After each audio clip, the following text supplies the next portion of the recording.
Bala sir, good morning. Yes. Good morning to everyone.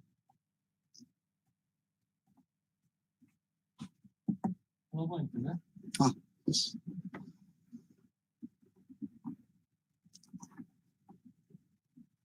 Sir, mic is. Please unmute your mic, sir. Yeah, Bala sir. Good morning, sir. Sir, good morning, sir. Good morning, sir. This can I share the video on, or I can mute it? Okay. Video. Okay. Video on. Can I mute it, or can I mute it? Yes, sir. Video Yeah, on. fine. Can I mute my video? Yes, sir. Yeah, fine. Or okay. Thank you, sir. Thank you. Okay. Well, yes, sir. Fine. Thank you, sir.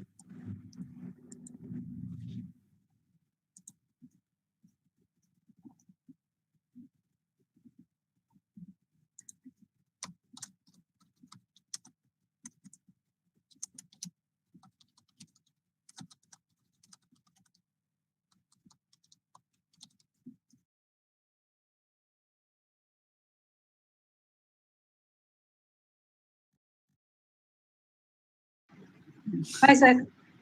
Yeah. Hello. Good morning. Ready? Good morning. Yeah, ready. Good morning. Sir. Good morning. Sir, audible? My voice is audible yes. now? Yeah. Yes. Really audible, ma'am. Okay. Okay, fine. Fine, sir.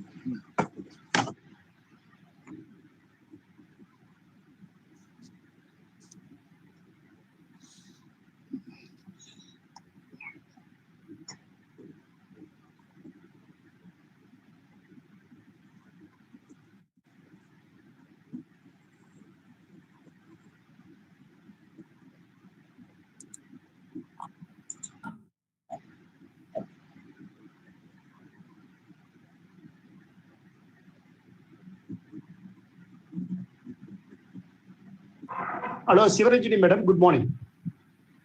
Hello, sir. Good morning. How are you, sir? Good morning. Very fine. Very fine. Very fine. I thought that you are only OET interlocutor. Okay. Okay. Okay. Sir, I am part of PSG Tech, so obviously I'll be part of this. I understand. I understand. Simply, I was joking. Okay. No problem. Okay. Okay, sir.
Hello, Krishna Prasad sir.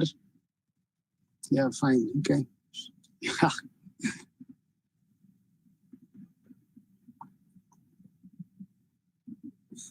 You can put a screen, sir, because it's reflecting more. Krishna Prasad sir, yeah. Okay. Yeah, maybe, yeah. Directly reflecting, yeah.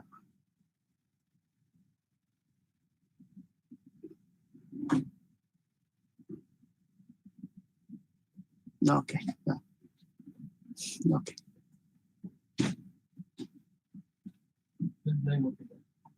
Very right. Okay. Waiting for Roy to join.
Muted.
Hello.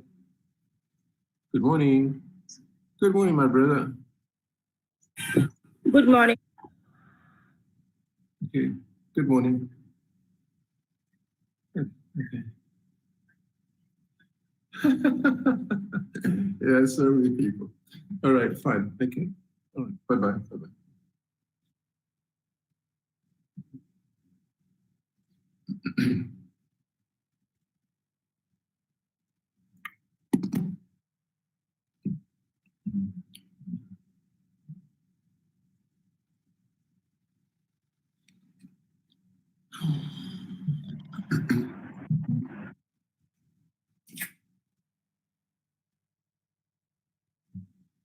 Screen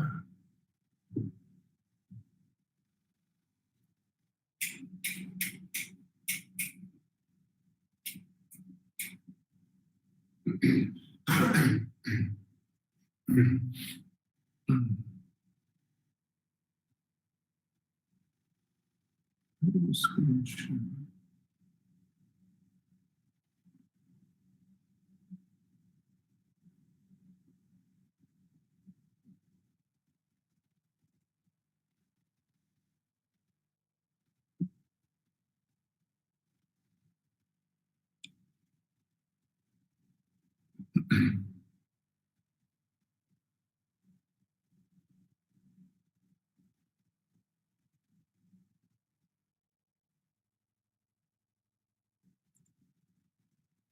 Screen share.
Professor Roy, can we start? Yeah, good morning. Hello, can you hear me? Yeah, yes, it's audible. It's Okay. audible, sir. Okay. You want me to begin now? No, if you want, okay, then can we start that meeting? Yeah.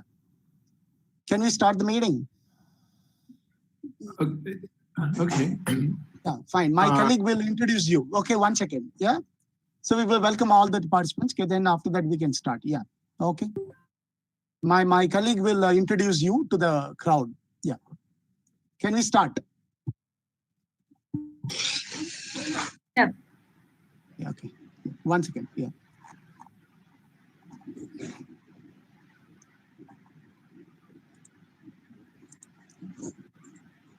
Shall we start, Shankar sir? Yeah, 1 second. Yeah, 1 second, ma'am. Let me just give that a formal welcome to all the participants. Yeah. Yeah.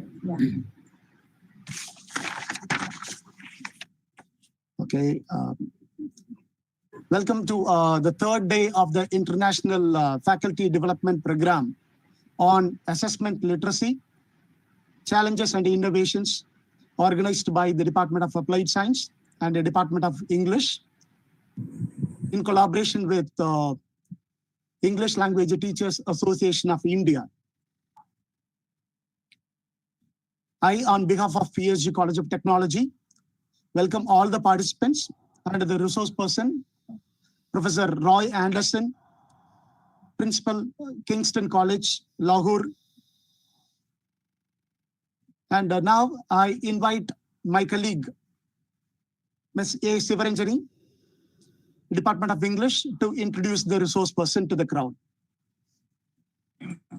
Thank you, Dr. Shankar. Hello, everyone, and welcome to the third day of the International Faculty Development Program on Assessment Literacy, Challenges and Innovations. Let me now introduce Professor Roy Anderson. Professor Roy Anderson is the principal of Kingston College, Lahore. He is a recognized global education expert with over 30 years in the development of school system. Mr. Anderson is an expert in child development and intelligence. He is the inventor of the brain-environment complex theory, which presents a new concept to what intelligence is and how children learn. With his rich experience in teaching, he has developed the Anderson attitude method of teaching. He has conducted workshops in the United Kingdom, Nigeria, Nepal, India, Turkey, Thailand, Indonesia, Australia, and Pakistan. He has written 7 books about school, society, and learning. He also has 60 YouTube videos to his credit. I now request Professor Anderson to address the session. Well, thank you, Sivaranjani, for your fabulous introduction. And before that, let me give some instructions to the participants. Participants, please mute your mic when the chief guest addresses. Please follow that etiquette. Thank you. Over to Professor Roy Anderson. Namaste and good morning to you all. It's a great delight for me to be with you. I was in India 2 years ago, and I know how kind and hospitable people are. We have a little time today to discuss a very great and a very important topic. One of the things I'll be talking about is really the need to change the way that we view the ability of the child. And I'll explain a little bit to you why we don't really understand how the human brain learns and how we've been influenced by political directives to think and teach the way we do, and why we need to change them. So I'm going to do a lot of screen sharing. I know that when I was in some countries, it's a little bit difficult to understand my English. So I may be showing you slides too as well.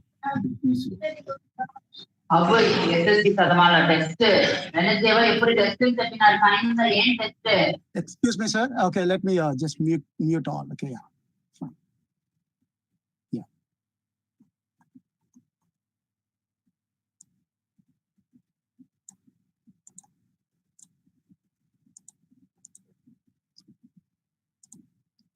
Yes, sir. Please, sir. Please address. Yeah. Okay. So to begin a little bit, I'll screen share with you. Wait a minute, I would like to capture the screen. Yeah, go to screen. Yeah, it's coming up. Okay. Oh my. Yeah, I got it. Okay.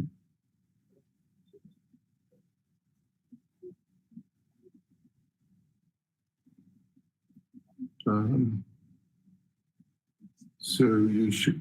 What's happening now? Okay.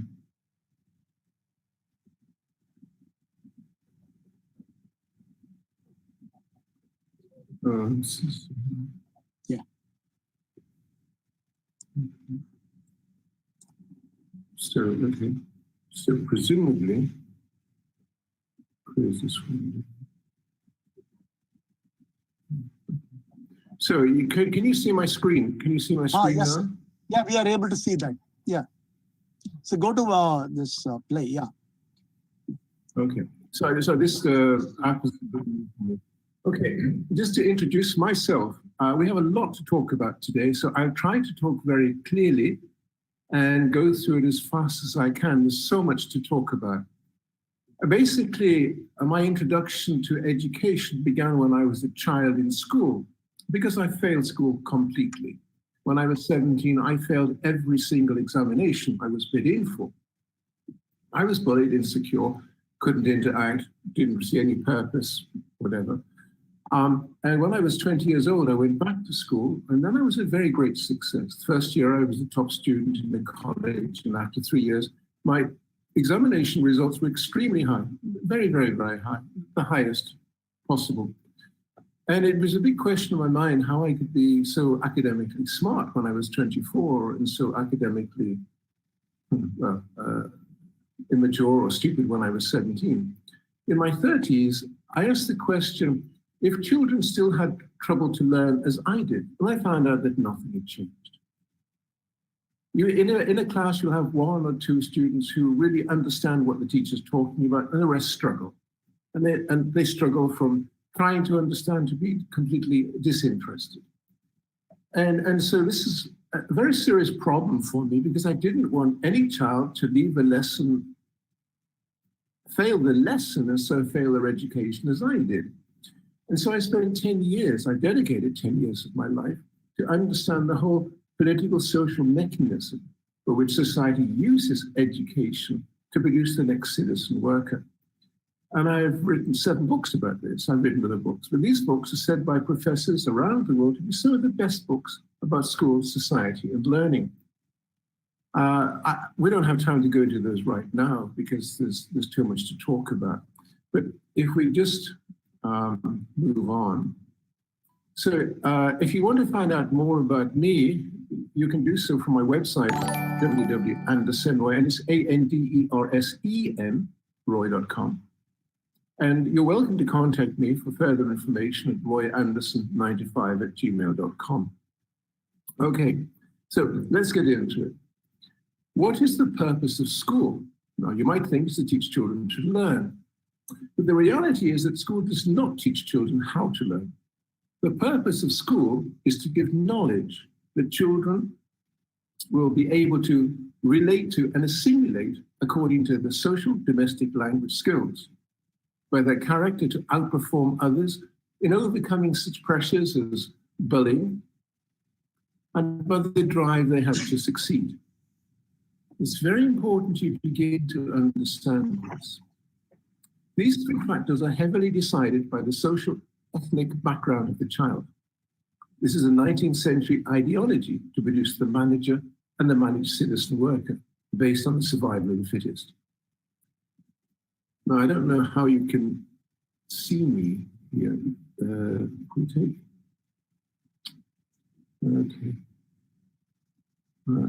Can you see my face here? Yes, sir. Yeah, we have reduced. Okay. Yeah. Yes. So school does not operate through skills of intelligence. Any normally born child can do very, very well in school. But school achieves this ordinary in students by the use of two languages, and I'll explain those to you very shortly. The organization of the classroom, this is a political design. It is a situation where one teacher is responsible for teaching 50 children. And I know you have very large classes in India because I've been there. The question is, how can each of those minds relate to what the teacher's talking? Now, obviously, the closer the child is to the teacher, the more they're able to not only hear, but kind of feel with a personality, a sense of relating to this. And this is very, very important, the learning process. The further away they are from the teacher, well, they can see and they can hear, but they don't have that quality of sensitivity. And this is what I'll be coming back to in a moment, shortly, about how the brain actually learns. But look at what really happens in school. Now, you see here an example of a teacher teaching two children how to draw the letter A. It's an example. It can be anything, Pythagoras, whatever. Now, the little girl is very happy. She loves the teacher, and she kind of wants to be like the teacher. And so she does the A in the best way that she can. But the boy is happy, but he wants to go and play football. So he's waiting for the bell to ring so he can go and play with his friends. So his mind is on drawing the A, about thinking about football, about the A, waiting for the ball to ring, A, thinking about his friends, A. His concentration is less. And so at the end of the lesson, the teacher says, well, everybody's done the A their way. And she accepts this variation of A's. Now, the problem is, at this moment, this child's ability to do an A, the boy's ability, was totally because of lack of concentration. The problem is, the next lesson, the next year, to be his ability. And this is one of the things that we have to really understand, the importance of being able to correct the child or the student at any age while they're doing the task.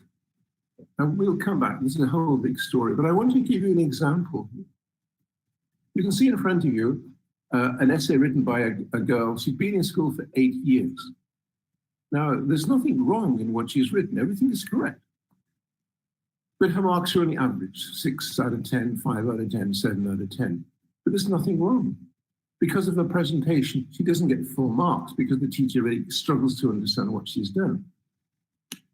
Now, I wanted to teach her how to do A and B and C. And so I took a time with her and I said, look, this is how you do an A, like this, and a B. And she said, it's very beautiful. And when she said it's beautiful, I knew that she was getting her purpose to want to learn. And so I helped her, 10 minutes here, 5 minutes there, 10 minutes there. The point I wanted to make to you is that because of the way the system works and the pressure under the teacher's forced to more or less accept this difference. And so it was for this girl that for 8 years and 8 class teachers, her ability was accepted. But when you had a teacher who wanted to change that, in 2 weeks, she did that. And now she gets top marks. Now she gets 10 out of 10. And now the whole educational process has changed for her. She believes in herself, she gets top marks, and now she can essentially do any job or get any job, an opportunity in life that she wants. The bottom line is here is how we teach is what they become.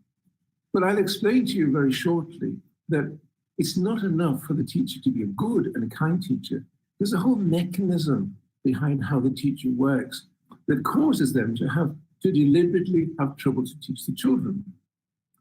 You see, let me move this here. But you see, teachers are trained to think that children are born with different abilities. So the teacher will ask a question to 2 children, and one child will say, "Oh, I know the answer," and the teacher will ask the other child who struggles to understand. And so the teacher will think, "Well, okay, there's some socioeconomic problem here, but we are all born different by meiosis, genetic diversity. So the child who understands me is cleverer than the child who didn't understand me, and there's nothing I can do about that." So the teacher is kind of forced also by the pressure of time to accept this. This is what we really need to discuss, as I'll come to in a moment. But look at a real classroom situation here. You see, here I am teaching children in Nepal. And look at the arrangement of the desks. It is physically impossible for me to reach the students either side of the wall. I can't reach them. So I'm forced by this classroom desk arrangement to give information and for the children to more or less accept what I'm saying. And then what I then do as a normal teacher is I collect the books, go to the staff room and mark the books. But look what happens. Now, I took this from another staff room I was into. And there were 40 books the teacher had just marked. And each book contained about 40 lines. Now look at the 5 lines that you can see on the top of the page. The teacher's marked, "It's okay." And so he marked the whole thing as okay. And then he scribbled at the end of the essay, some mark, "Very good, see me, it's very good, excellent." But look at what he didn't do. In the paragraph below, you can see marked in red the information that he did not correct or change. People, training, and people there. So in these 5 lines, and remember there were 40 lines in each book, the teacher did not give any correction. He gave the book back. The student thought, "Well, okay, that's fine. I got a mark. The teacher thinks I'm worth this. What's the next lesson about?" We are failing to develop the ability of our children. So the way that school still works today is as it was meant to work in the industrial era, which is to process children on their language skills, as I've explained, and of course their socio-ethnic background, which enables them to understand the language, and how much drive they've got to want to succeed, and their ability to control the distractions in the learning environment. If we can understand this, you will learn how to be a very, very good teacher. But the problem, of course, really is that once I began to get involved in this study, I realized that my purpose was not just to help all children to learn better, but that education is not preparing the child of today for the world that they will live and work in. Now, the world that I've known has changed dramatically since I was a child. The point is that it's driven by technology, and technology is changing so fast now that the world that our children will live in the next 20, 30, 40 years will be so dramatically different than one we can imagine. We just don't know what it'll be like, but we are still producing a citizen worker based on a 19th century model citizen.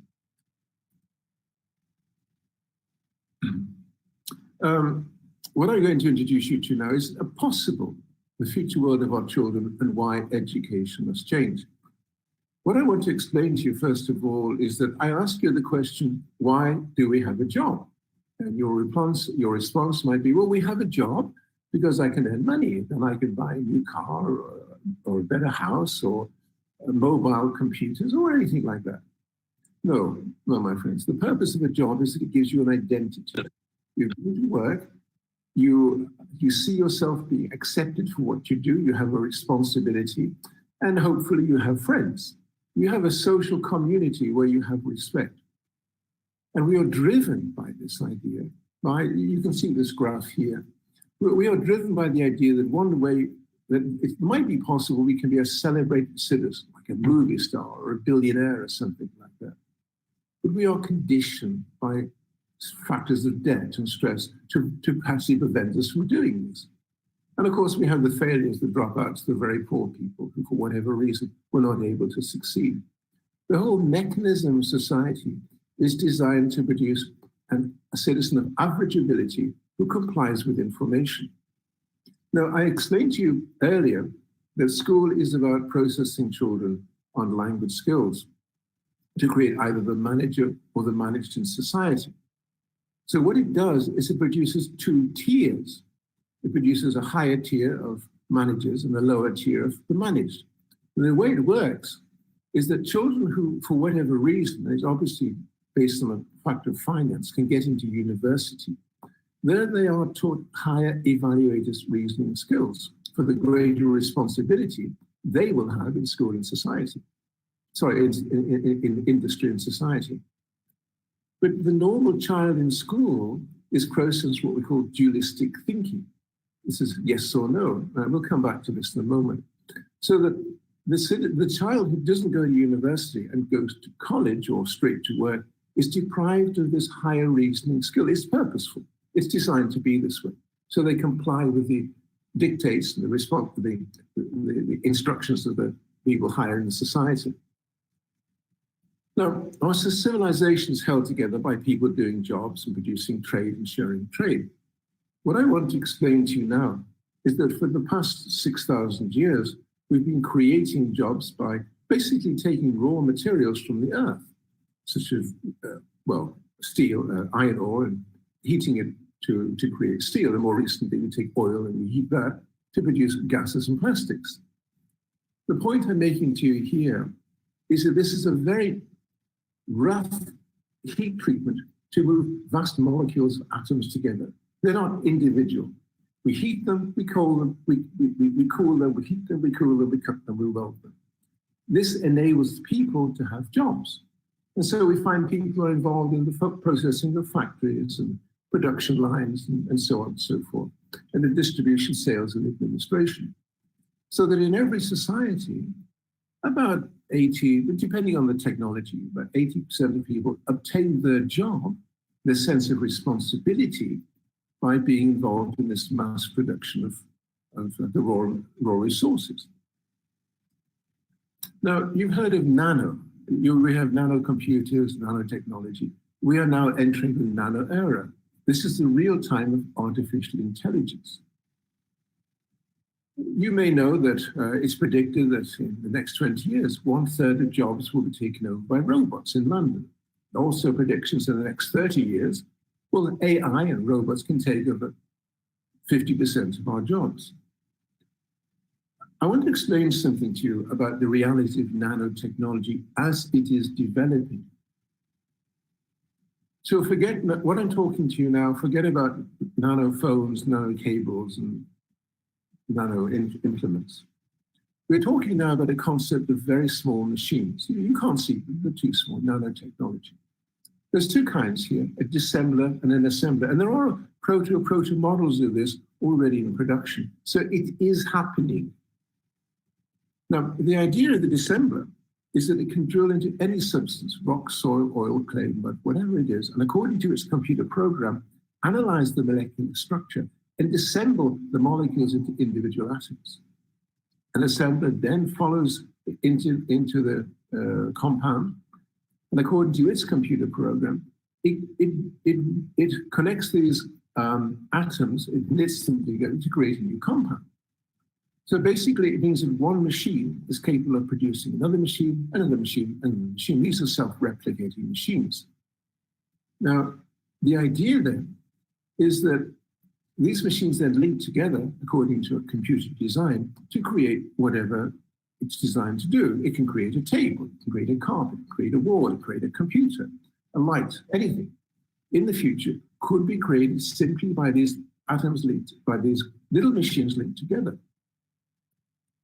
Now, there's a lot more into it, but we have very little time. This is just a brief introduction I'm giving you here.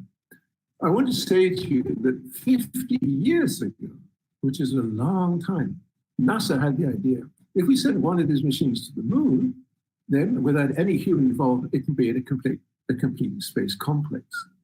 Now that idea was 50 years ago. Things are happening. So we're going to move away now to stop thinking about microchips, to begin to understand what nanomachines could be capable of. Mr. Roy, could you please change it to the full screen mode? Okay, play.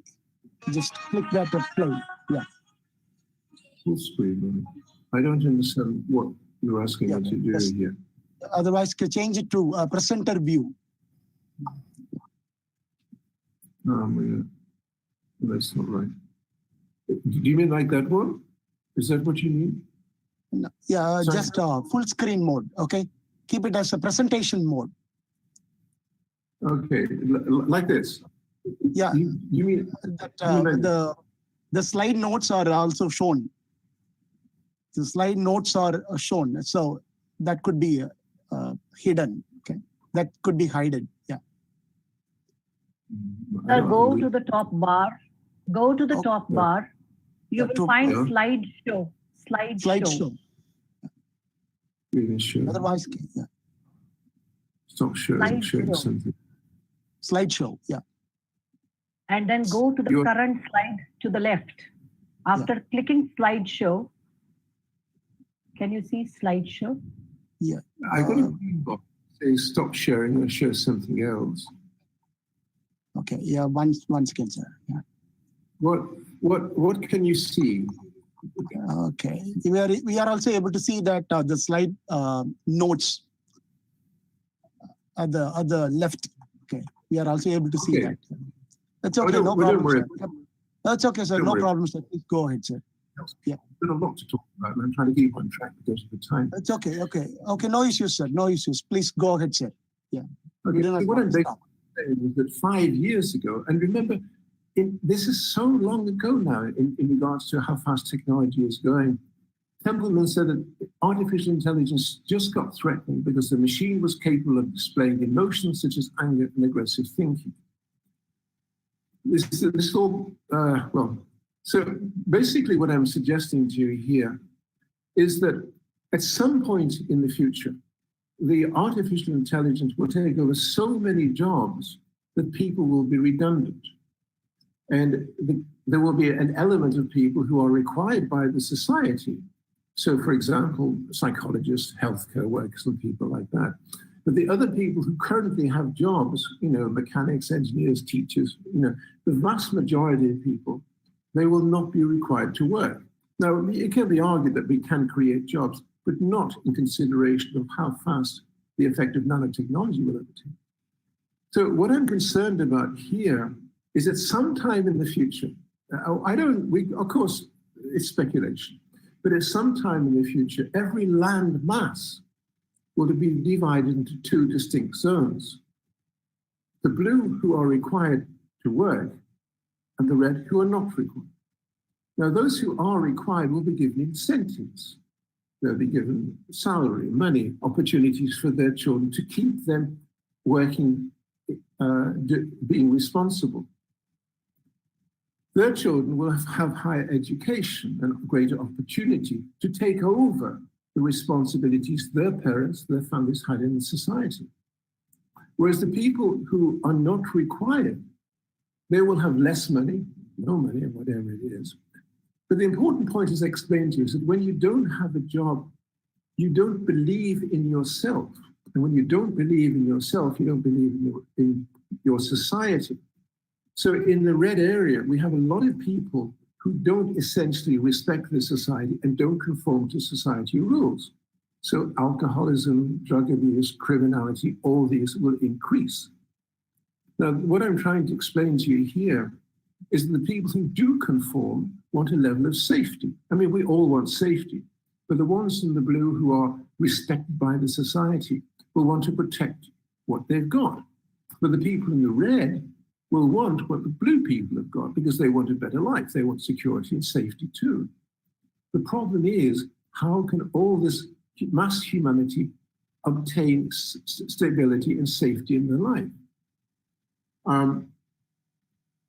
There's so much more here, but at the same time as artificial intelligence is going to create this diversity of opportunity in society, we have global warming. Now, I'm sure you all realize that, I mean, I believe in God completely, but that this pandemic has really saved the planet. At this moment, I've been working in Lahore for the past 8 months, and the pollution was so bad here, I couldn't see the sky when I came. Now I see stars at nighttime. And, but however, it's going to be assumed that once the economic wheels start going again, we'll be producing the same pollution as we did before. The point being here is that it's predicted for the next 70 years, London and New York can be underwater, flooded by the ice fields in the Arctic and Antarctic melting. So in a simple sense, we are going to face masses of uncoordinated people moving away from areas that are not safe for them to live in. Water level rising, coastal areas being flooded, glaciers melting, people having no drinking water in the hills and the mountains, all coming down. So on the right, you can see a kind of a cosmopolitan anarchy here. Everybody's struggling, screaming, wanting security and safety. The point I'm trying to make is, how will societies maintain civil stability in the future? This is why we need to change education. Now, you can see here that there is one country where one people feel and other people are threatening them for whatever. I don't want to get involved in the politics of this. It's just what's happening. And so they've caused a large mass of people to be placed in a compound. Now, these people cannot get out of here for the rest of their lives, their children, their grandchildren. They are contained within this environment created by another people who fear a sense of insecurity. And this is what I'm driving at. Now, I'm going to show you some clips right now, just to give you some imagination. Now, so in Singapore, you can see here,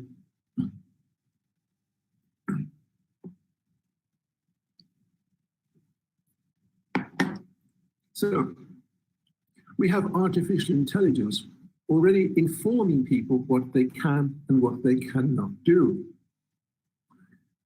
How can this extend? Now you see here, this is I'm going to show you now a robot. It's taking some time to load here.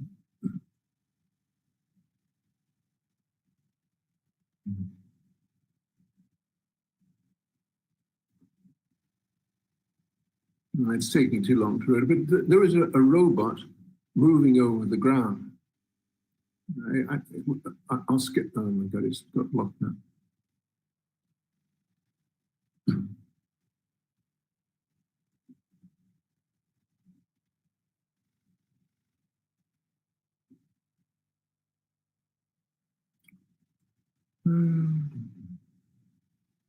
Right, just bear with me. Okay, so it got blocked.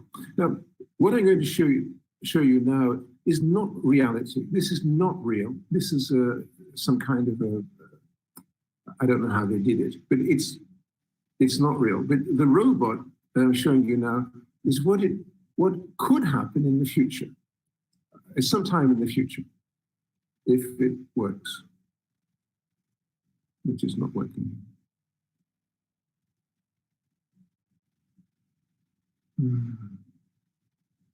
I get on the screen.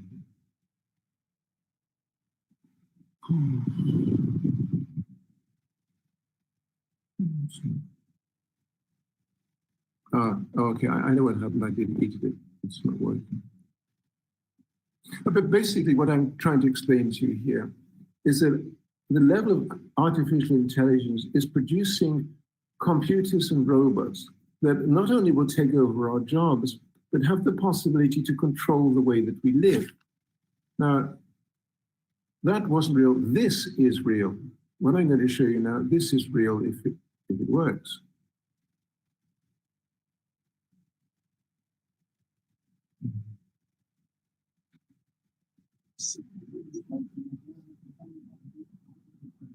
Sure, at the top, you have play button at the top, okay, of your screen. Yeah. So if you, unless you made it as full screen, it won't play. Unless you change to the presenter mode, yeah, it won't play directly from here. Okay. Oh my gosh. So. Okay, please press Control F5. Yeah. F5, okay. It's not working.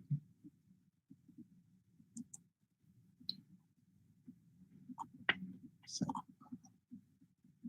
in the toolbar, there is a play button available. Okay. In the toolbar. It's just getting locked.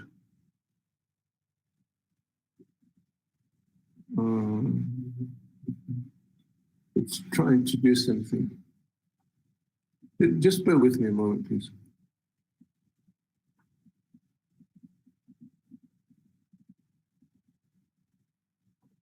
Well, what I'm trying to show you here is of a drone. A drone that is so small, it carries ammunition, carries a weapon, and is capable of identifying human beings by sensors and terminating the life. This is real, but it's not playing for some reason.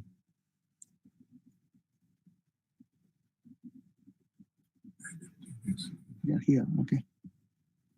Sorry, here you have the play button. Yeah.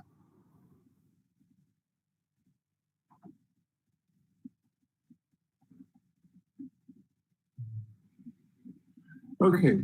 Well, let's skip on because we've got so much to do. Unfortunately, what I'm trying to explain here is that technology is not just taking over our jobs, but it is moving in a way that that our whole social orientation can be influenced, if not controlled, by robots and by all the sense of computers.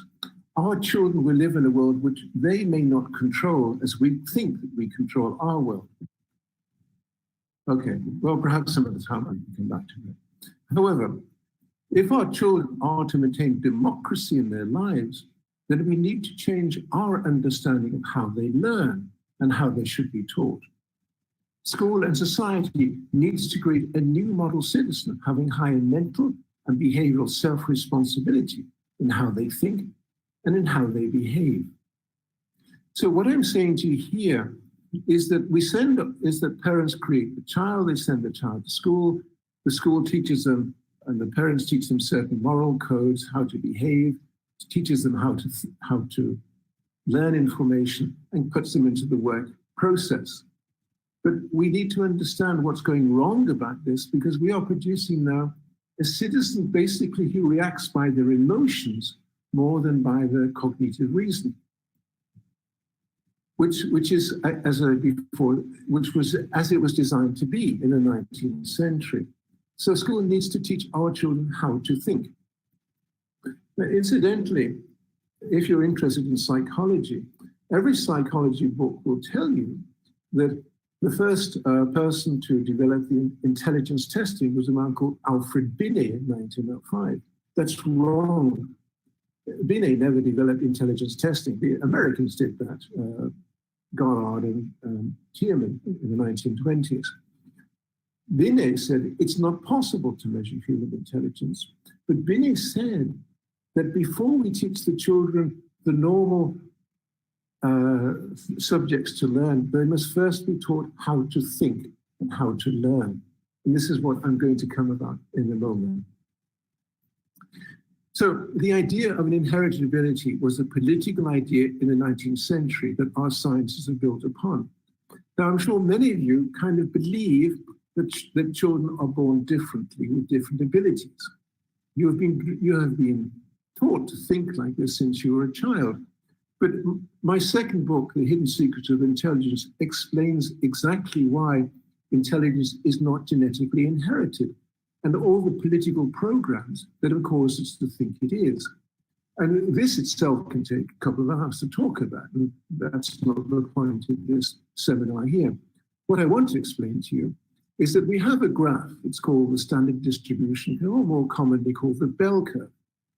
Now, the bell curve is supposed to show on the vertical axis the population, the number of students being tested, and on the horizontal axis, the range of intelligence from 0 up to 200, Einstein being 200, for example. But the reality of this, as you can see on the left, the blue arrow, is they use examples of children having suffered genetic mutations, such as Down syndrome, or birth complications, oxygen starvation, to suggest that there is a range of genetic differences all along the line. There's too much to go into this here, but all basically I want to say, if you look at the extreme right, where the geniuses are, there is no genetic line for geniuses. You know, Newton, Einstein, Stephen Hawking, they came from normal family lines, normal parents and grandparents, and they didn't produce geniuses. A genius is a one-off. The reason it's a one-off, Hawkins gave insights into this when he explained that he was told he only had 2 years to live and decided to develop his brain capacity. And I've made a video about this, and I'll give the link at the end if you please remind me. But basically, I can prove that intelligence is not genetically inherited. It's a political design enable us to think that some children are born better than others, so that some children should be given greater opportunity to control and rule the society. Very, very evident was this in 1995 when the Bell Curve book was produced, which claimed that white people were 15 points higher on the scale of intelligence than black people and Hispanics. And it was subsequently found out that this information behind the book was completely wrong. It was a political book. There is so much here. I'm just giving you a brief insight here, but if you look at a different kind of graph called the Parisian distribution curve, you can see that 15 to 20% of ability of the population have a much higher ability than the rest. This higher ability was caused by the drive, some sense of insecurity to do better or some desire to succeed. It was, they drove themselves to do this. Now, I have produced a video and it shows you how the brain can actually change to do that. But what I'm saying to you now is that any normally born child can achieve great distinction in school if they learn the 2 languages that school works upon. These are mathematics or the language used by the school, English, German, Chinese, whatever it is. These languages are built upon rules.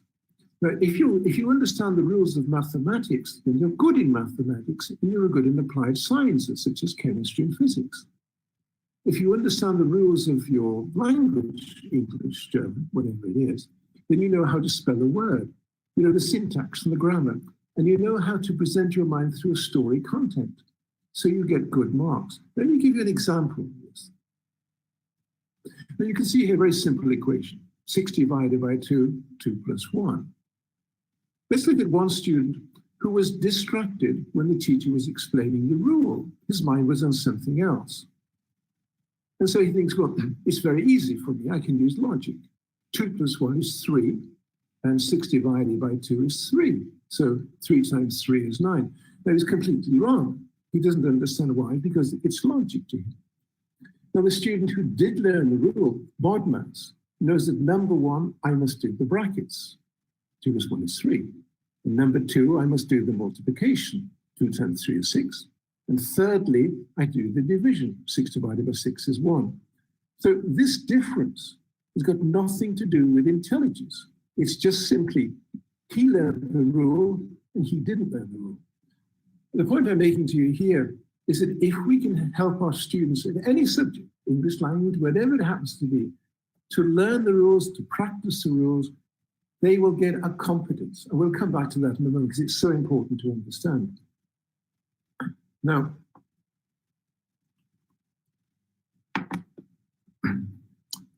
people like to say that the teacher teaches children how to learn. The reality is the teacher gives information, and the mind of the student decides to put effort to learn that information. Now, most students don't, and I'll explain why they don't. And so I explain to you why 98% of kids, whatever, don't understand the lesson and therefore fail in school. Number one is the domestic home. The influence of the parents is fundamental to how the child can relate to the academic world. Risley and Harp did a study in 2005, and they proved that parents who had an academic background, been to university, they taught their children how to read and how to write and how to do simple mathematics, and took them on excursions to the zoo, whatever it was, to give them a sense of orientation and a confidence to believe in themselves. Now, at the age of 4 years old, these children had 30 million words more in their vocabulary than children who were raised by normal parents. So you might say 2080, whatever, it's just a suggestion. Now, the point here is that when these children go to school, they have developed a certain mental stamina, an ability to understand how the rules work. So they do better. So basically, parents who had a good education develop a good ability in their children to understand how to comply with the sense of self-discipline and keep up with the rules. Secondly is the learning environment, which is the classroom. Now, the classroom is normally very competitive because children or students are trying to gain the attention of the teacher, thinking if the teacher likes them, they'll get better marks. And of course, unfortunately, there's a lot of bullying or intimidation of other students so that they will get less attention from the teacher. We'll come back to that. This is a very important factor. And thirdly, the ability of the teacher. Now, the ability of the teacher is not to give information. It is to motivate the students to want to learn and to give them confidence that they can learn. Now, I explained to you that,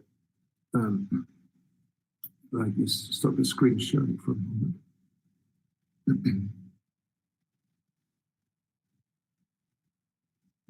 Okay, we're back again. Okay, I explained to you that when I was a child in school, I completely failed education. There's a big story behind all this. But after school, I went into the army, amongst other things. And the army taught me a sense of confidence, to believe in myself, such that if I didn't understand something, I then had the confidence to argue respectfully with the teacher. This is fundamental for the child or the student to be able to argue with the teacher. We have to understand that in the mind of each of us listening to this program right now, we understand what a chair means, a chair.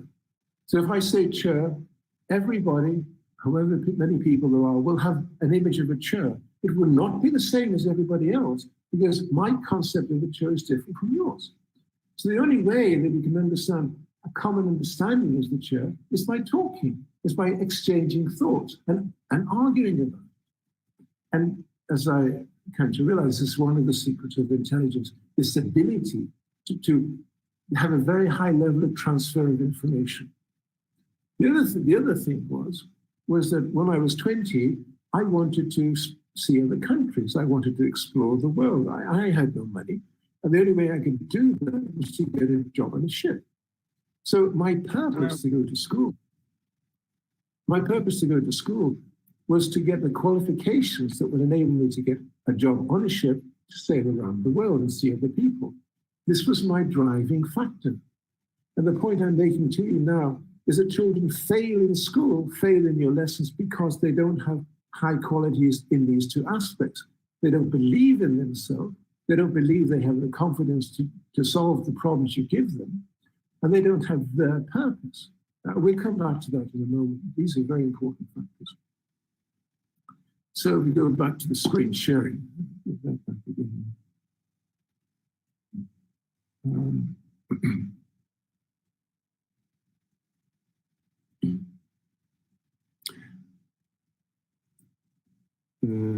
Okay. What I'm trying to do is, rather than just talking, and I know that it may be a bit difficult with this connection to understand exactly what I'm saying, I'm showing you the words so that you can really understand what I'm trying to say to you, because it's so important that you understand the 40 years I put into this. So learning is based on sensitivity and awareness.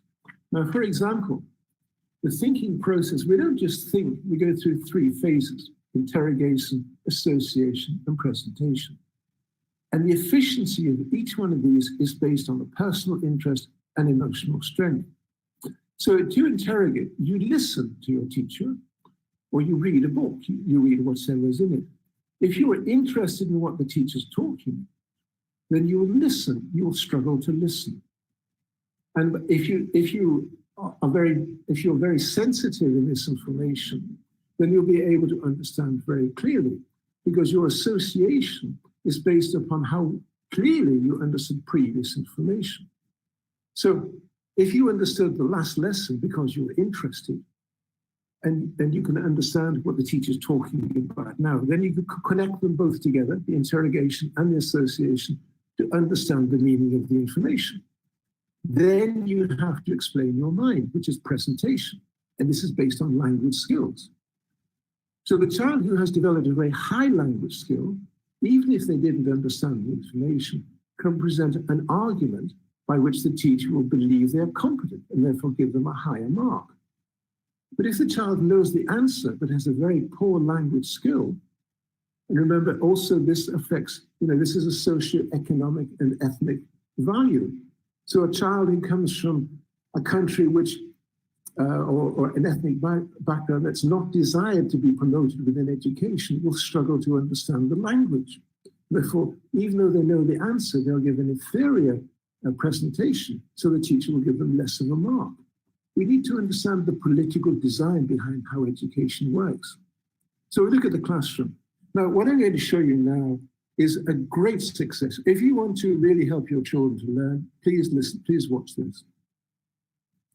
Now, I've shown you previously the design of a classroom is traditionally rows of classes. Change it. Create this type of orientation of desks, if you can. And sometimes it's very difficult.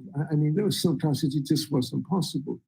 But in 98% of the classes, I was able to do this. The meaning here is that, I explained to you before that where we're going, let me just find this for you. That here, the teacher collected from the rows of desks, the teacher then took the books to the staff room and marked them and didn't do any correction. There's no correction here because the teacher could not reach the children at the time by the rows of desks. The rows of desks prevented him from doing his job. It's a political arrangement.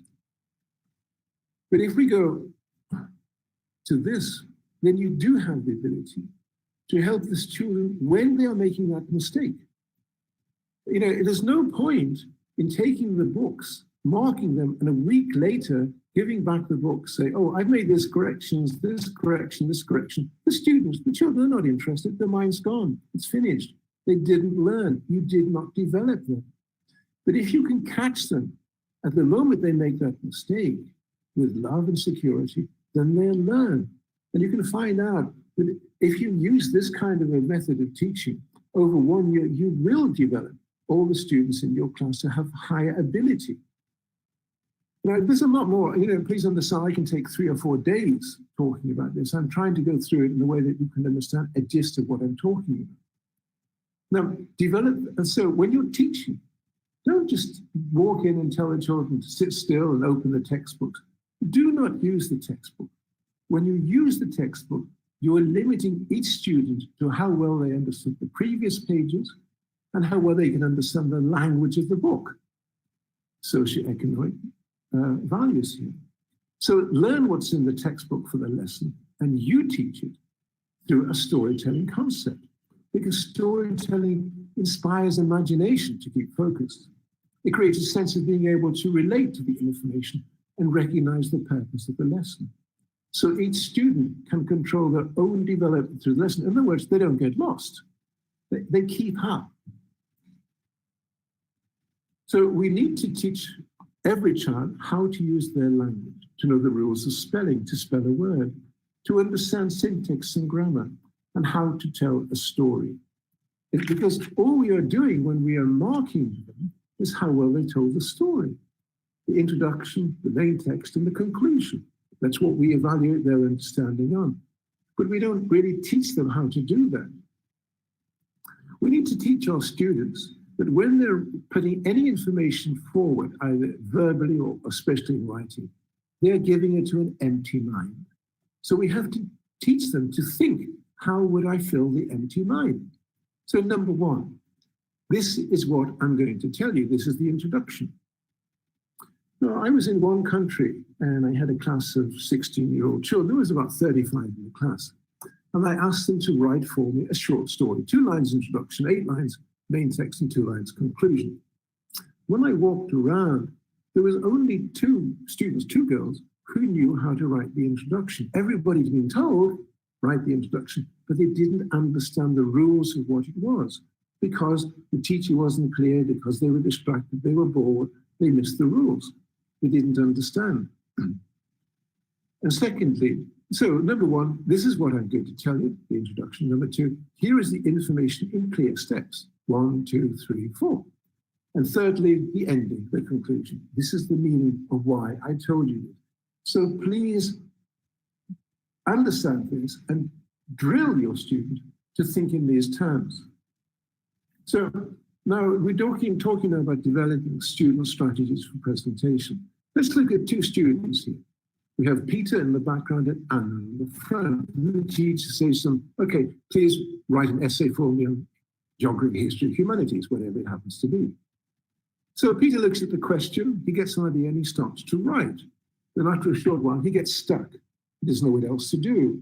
Then he gets another idea, then he's finished. He puts his hand up and says, "Sir, I finished," because Peter wants the teacher to think that he's clever because he finished first. But let's see what Anna does. You see, Anna looks at the question and she thinks, what is the question really asking me to do? So she understands what the question is. Peter didn't. He didn't think. And then Anna understands, okay, this is the question that I've got. This is my answer. And I'm going to present my answer in steps, sub-goals. Step 1, step 2, step 3, step 4. And she kind of writes ideas down what she's going to do. So then she begins. She writes her introduction. She writes a paragraph. She checks the paragraph. She goes over it, looking for a spelling mistakes. Writes a second paragraph. And again, evaluates how well it looks. Changes the word around. Plays around with the presentation. She writes the third paragraph. Now, when she's finished, Anna then goes over everything. Every comma, every full stop, every word, every spelling. She checks. Because she's the best student and she wants to stay the best. She's driven to be the best. And when finally she hands the paper in, it's as perfect as she can be. The point I'm explaining to you is that we don't do this. We just give the children an assignment and we evaluate the response that they give and we mark them. And that's all we've been doing for 150 years. We don't teach them how to understand the rules that they should have learned in earlier classes. If we did, then most of them would get higher marks like Anna. Now, I want to explain something to you that's very, very successful. For 9 years, I lived in Japan and I worked in a medical university. And I had 60 students in the first year, about 90 in the second year, and 130 in the third year, because I was so good, the students wanted to come to me. I remember walking into this first semester and seeing 130 undergraduates. And I thought, how can I teach these? There's too many. And then I realized that I had to get them to teach each other. So I developed a method, and I please want you to use this method. So what you do is you put the students in 2 rows, row A and row B. Now, so row A asks the partner and B a question. And then B asks the partner A a question. And then after some time, you give kind of a signal, like you clap your hand, and the person at the end of row B moves to the other end, and everybody shuts up one space. So they change the partners. And again, and again, and again, for as long as you think you need to do it. Now, in the beginning of the lesson, the students don't think, they didn't stand outside the classroom door thinking, oh, what did I do last lesson? They come in with a blank mind. So before you start teaching them this lesson, you've got to get their mind and brain working together. So use this. It's 2 lines, just 1 or 2 minutes, where each student asks the other some type of a question they did in the last lesson or previous lesson to get their mind engaged in the thinking process. Now, when you're teaching the lesson, if you feel that the students are losing concentration, then get them to stand up and do this. Just 4 or 5 minutes, and you will find they'll be so excited and happy, they'll be thinking about it again. The biggest problem we've got is keeping their concentration for the 45 minutes or the 90 minutes of the lesson. You can do it using this. And at the end of the lesson, do it again, so that each student is helping the other to understand what they didn't understand in the lesson. There's variations on that. You can do quizzes and whatever. But we need to teach our students strategies to remember information. So if we're going to improve the ability of students, we need to teach them how to present information better, how to present it better, and help them to present it better. But then we need to help them to remember information. Now, there's a lot of strategies, and I don't have time to explain them here to you, but just let me give you a very simple example. They have to learn a lot of information. The area of a circle is pi r squared. Now, it's very easy for you and I to do this, but for a student at this age, it's very difficult because there are a lot of pi's. Is it 2 pi r? Is it pi divided by 2? They get confused and interested. To teach them this way. Pi rabbit squared. It's easy. Visual image, they never forget it. Let me give you another example here. Acceleration is the measure of how quickly the velocity of an object changes over time. So we have a formula, a equals v minus u over t. And again, this is difficult for some students to remember. But it's not if you give them visual information. So for example, apple equals van minus umbrella over table. Then don't forget it. And there's a lot about mind maps, which I could explain to you at the time. There's so many strategies we can help them to remember information. So basically what I'm saying is that if you look at this bell curve again, and forget about intelligence and just school ability, the ones on the right, the dark blue, these are the smart children. These are the ones who know the answer because they're the least confused. They have kept up. Lesson by lesson, homework by homework. There was some drive within them that wanted to keep up. I'll explain to you in a moment how that works. But you see the most of them in the light blue arrow, they are generally confused because they didn't keep up. The mind was drifting around or they couldn't interrupt the teacher. And the ones in the red, often the troublemakers, they're the most confused because they didn't understand what was happening from day one. They got lost and confused. Now, I was in one country where there's a lot of political trouble. And a headmaster said to me, Roy, I've got 50 children. They're so stupid, we can't teach them. And I went into this class, it was a big class, 50 kids, about 16, 17, I think. And they were stupid. They were just acting stupid. And I realized that because of the pressure under which they live outside of school, there's so many, their minds are so disorganized and unsettled that they can't focus on what the teacher is telling them when they're in school. So when the teacher is explaining the rules, they didn't listen, they didn't understand, they didn't focus. So they didn't know how to think. So if you're 16 years old and you don't understand what's happening and you're forced to sit in a room, you're going to be stupid. So I had to explain to the teacher, stop shouting at the children, stop hitting them, and retrain them what they didn't understand previously. So this is the rules. If they learn the rules, if they learn and practice, the black is the ones who learned, the red is the ones who didn't learn. So if they learn and practice the rules, they can negotiate through a learning task. They have high confidence. They're interested to explore by themselves, and they will ask questions more. But if they don't learn these rules, if they don't practice them, if they don't focus on them, if they don't ask you to explain them so that they can understand, then they feel lost in negotiating through a learning task. Therefore, they don't have confidence in what they can do because they see other children doing what they think they can't do. Then they're caused to be dependent on others guiding them, and they will not have the confidence to ask questions. So those who did learn the rules will be more interactive and share thoughts more. They'll be more interested to remember knowledge. They'll develop better neural efficiency. They'll feel inspired. They'll be more creative and will carry the skills and the subjects to others and develop higher academic performance. And they'll get good marks and grades. But the ones who didn't learn the rules, well, they're not stupid. They just got distracted, or for whatever reason, as I explained to you, the three factors. So they'll be more passive. They'll be little interested and have developed poor memory. They'll be casual in how they identify with information. This is a big thing I can talk about. And so they've got no interest in the subject. They think the subject is boring and have little interest, and of course, make your life very difficult and you'll give them poor marks and grades. So developing creativity in your students, you need a good working knowledge with the rules of language, confidence to explore information, confidence to ask questions, teach them to question information, not accept it. You know, you'll hear everywhere in the world, every textbook, every computer will tell you that Isaac Newton discovered gravity. He did not. It was discovered by a 12th century Indian astronomer. I can't remember his name, Baklava. It was a very long name for me. But he discovered gravity, all the rules of gravity in the 12th century. It wasn't Isaac Newton.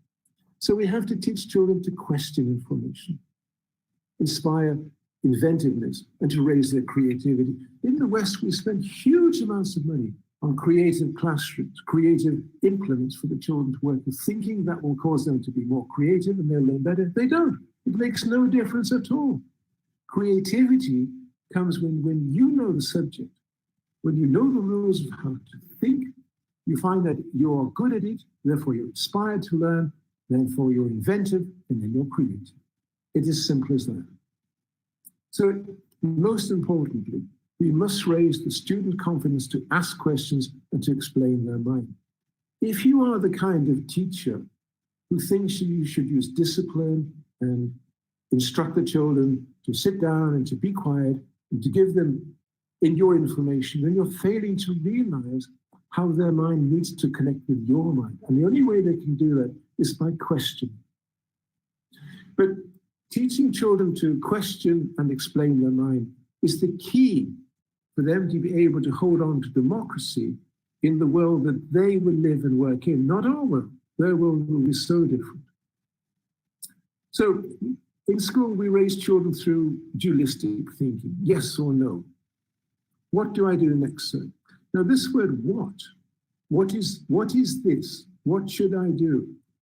It not only causes them to be dependent children, but it causes them to be dependent citizens, dependent upon the guidance of the managers who've been to university, as I explained to you before. So we need to change this. If we develop these words of how and why in the mental language of our children and give them the space to use these and the confidence to use them, they will develop higher skills of reason and interaction. Now, using the word what is used in the cerebral cortex, this top part of the brain. But the word how and why is an emotional inquisition that develops in the limbic system. Now, these parts of the brains, you're not just born with the brain, it develops through experience. And again, we can talk many, many hours about this. I've written 7 books. My 5th book is preparing our children for the real world they must live and work in. And some of these books are available as ebooks, and Sankar can give you information about them. But basically, my friends, and we come to the end of our talk now, is how well we teach them to use language is how well we prepare them to defend the democracy. And you can find out about me more by the website, www.andersonboy.com, and email royanderson95@gmail.com.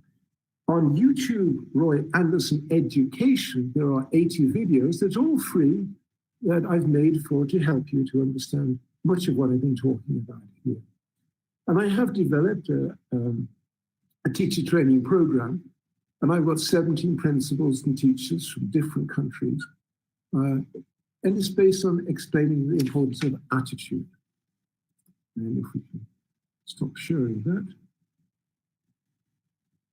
And come back to this. And my friends, that's the short talk I want to give you today.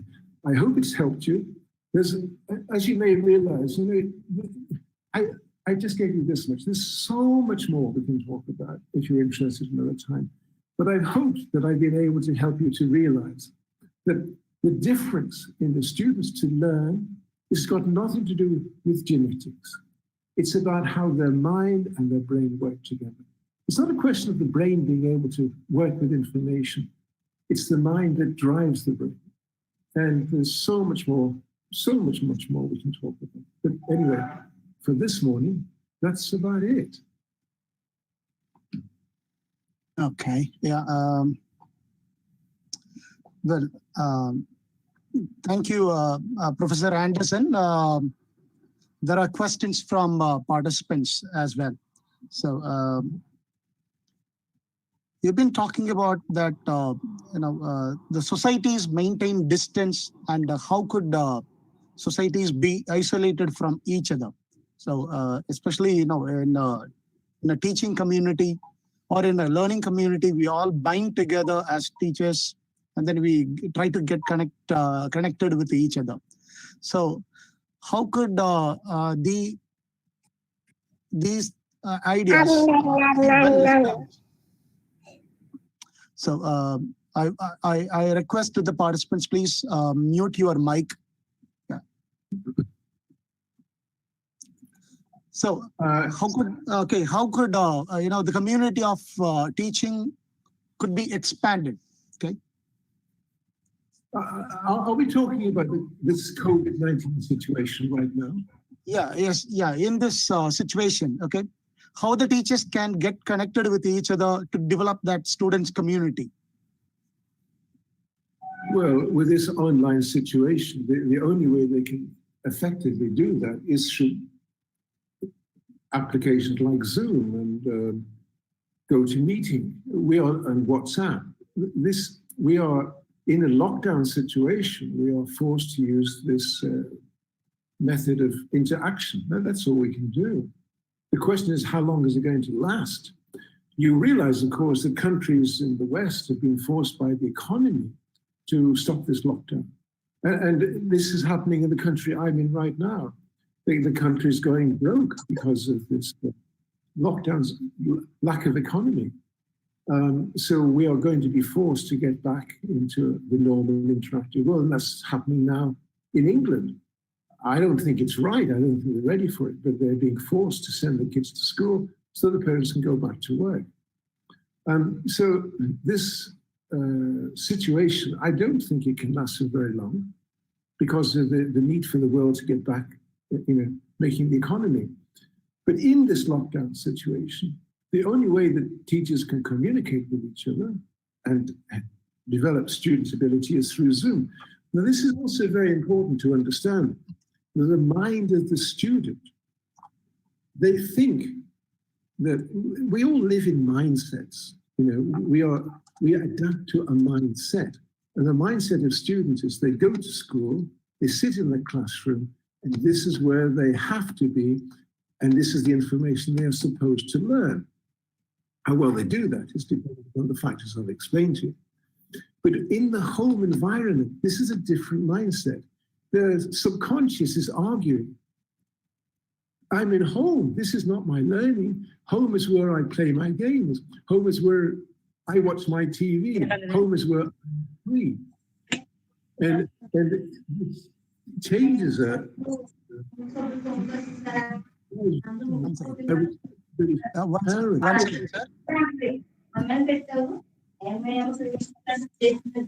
Dear participants, mute your mic. Participants, please mute your mic.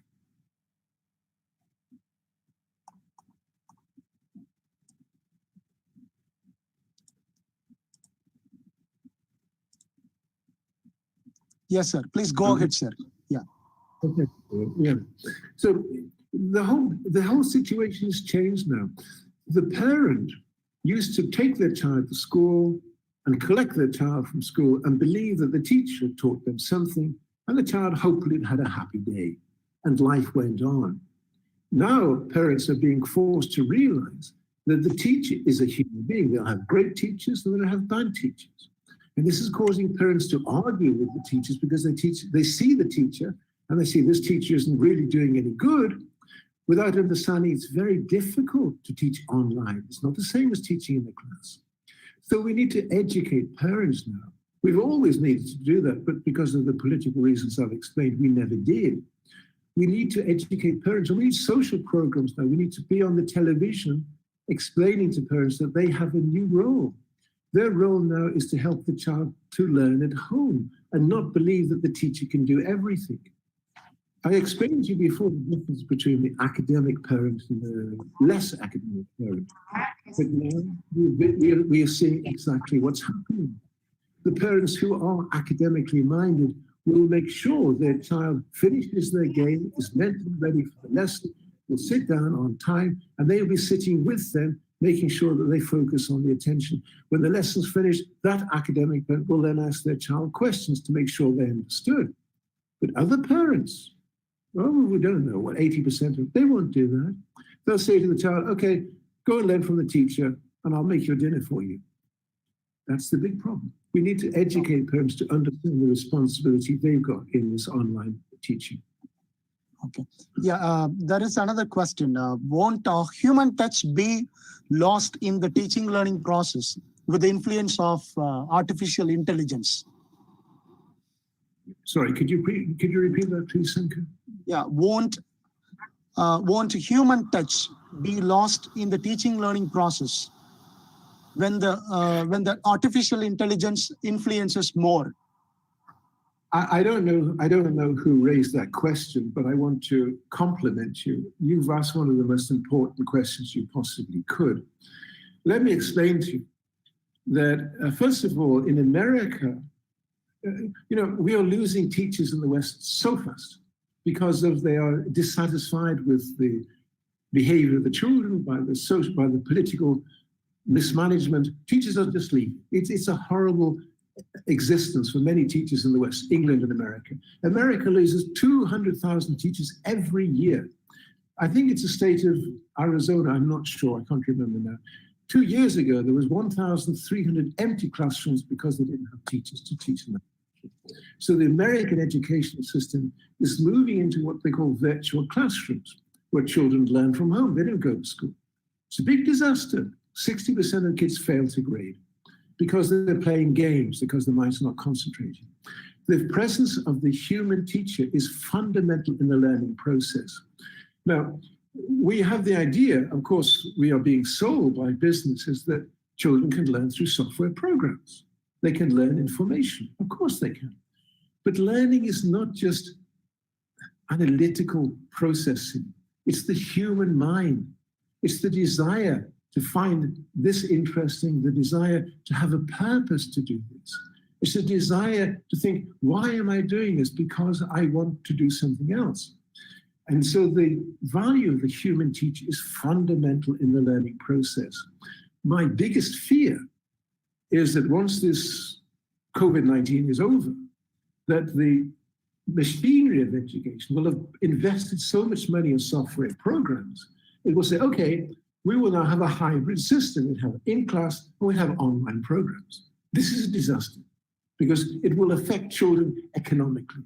The rich kids, the kids raised by better academic parents, will do better than the poorer kids who can't afford a computer, who are distracted, who live in a destructive environment at home.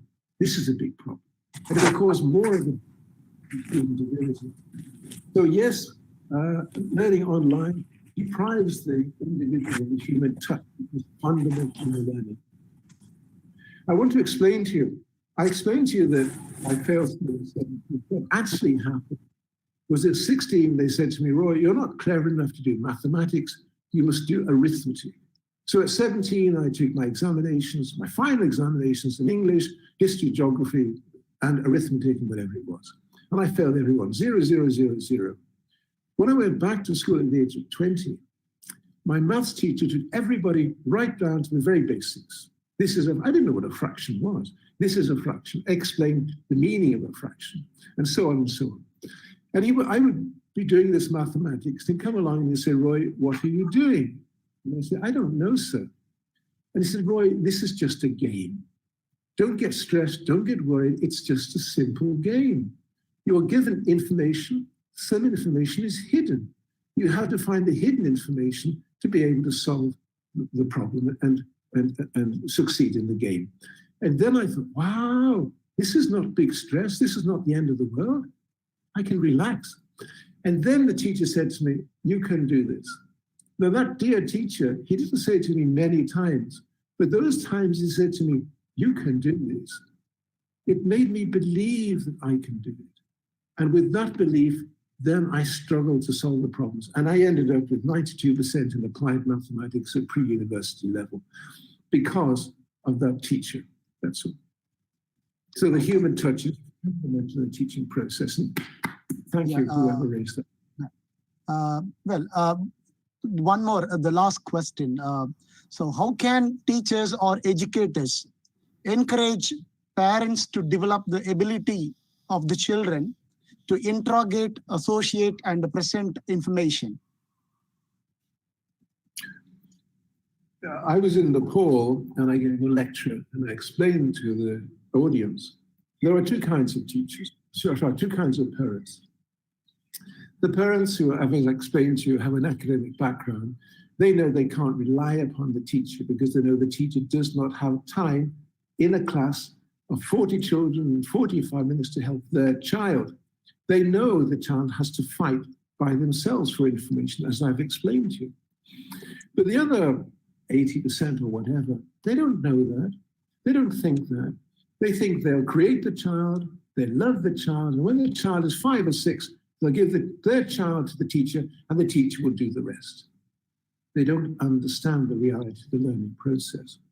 But then a gentleman in the front row of that audience said, Roy, we have 3 kinds of parents here. The parents who don't want their child to go to school.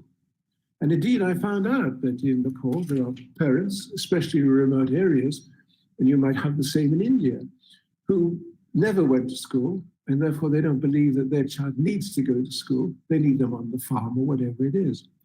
So we do need every country, in England and in America, because we have such a high percentage of parents all around the world who don't understand how school works. They just believe the teacher will do everything for their child. They don't understand the importance of the role they play in a child's mental discipline, mental stamina. And I told you before about the importance of storytelling. We hear that Finland has the best educational system in the world. I don't believe it has. I lived in Denmark for 10 years, and we did research on the way teachers were trained, the mechanics of the school works. And it's not very different. Norway, Sweden, Denmark, and Finland are Scandinavian countries who have a different political process. They are socialist countries, and they work very similar together. There's no big difference in the way the school mechanism works. But Finnish children are better than Danish children and Norwegian children and Swedish children. Why? Because Finland has a unique social system. When a mother has a baby in Finland, immediately she gets a box of books from the Finnish government, how to read stories and stories to read. So the Finnish mother is sitting with an infant on her lap, reading stories, developing vocabulary, word association, relating to different scenarios, teaching the child how to be interactive, and then explaining their mind. So the Finnish child has a very high language skill before they go to school. That's the difference. And this is why we need to tell parents to control their use of this, which is destroying our own. We can talk for another hour on how detrimental this is causing us. You go to any home anywhere in the world, you'll see the boy doing this, the sister doing this, the mother doing this, the father doing this. There's no social interaction, no development of language. They're strangers in a room. And so we are strangers in the society. And there's so much more we can talk about here. But we need programs, we need television programs, we need cartoons, we need information programs explaining to parents the role they have in developing their child's ability, storytelling, spending time. Now, I explained to you before that the thinking process is based on interrogation, association, presentation. All these are based on sensitivity. Sensitivity means that you're interested, you're fascinated, and you're not distracted. One of the things that's, I've never met an education who knows about this, but it's fundamental. The ability of the brain to concentrate is not just a question of thinking, it's a chemical process, a neurochemical process. Now, you know very well that we have a lot of neurons, brain cells. Now, these neurons, they don't connect. There's a gap, a synaptic gap. And what happens is the signal moves through the brain process, through the brain by going electrical through the neuron, chemical through the synaptic gap, electrical through the neuron. So signals move through the brain, alternating between electrical, chemical. Now we have 50 of these chemicals, neurotransmitters. There's one called cortisol. And cortisol is fundamental to the learning process because outside the classroom, cortisol saves your life. Inside the classroom, it can disturb your opportunities in life. It works like this. Imagine you're walking through nature, you're walking across a field, blue sky, green trees. You're very happy, you're very relaxed. You see a flower, a red flower. You look down at the flower and you examine it. You remember other flowers. You remember the shape, the petals, the smell, the texture. You're having a learning experience. But then you hear a noise and you see a snake. Now, when your mind says danger, it causes a chemical change in your body. And the first thing it does is it overdrives this level of cortisol. These chemicals are always fluctuating. So cortisol is overproduced, it floods the frontal cortex, and it blocks the synaptic gap. So the brain is not able to transmit signals from the neural chain. This causes the brain to go into a brain freeze. So you're looking at the flower, and you're looking at the flower, and you're looking at the flower, and your mind is not making sense of what it's seeing because another part of the brain is saying, quick, run away from the snake and save your life. Now, but in a classroom, if a child comes from an abused home, if the parents are divorced, if the parents are fighting, if there's no harmony in the home, if in the classroom the child is bullied or intimidated because they've got the wrong nose, the hairstyle is wrong, or they're ridiculed in some way, or if the teacher believes they should shout and show authority, then the mind will trigger off this cortisol and the student will not be able to learn. It's such a simple human process and it's very effective in stopping the student from learning. And again, this is something that we need to go into a great deal of depth, but just basically be aware of the importance of love. Now, of course, I've been teacher training in many countries of the world. And one of the things I explain is the importance of laughter and happiness in the classroom. Because if the teacher can cause the students to laugh and be happy, then cortisol goes down. Cortisol comes up when there's a fear, cortisol goes down when you're happy.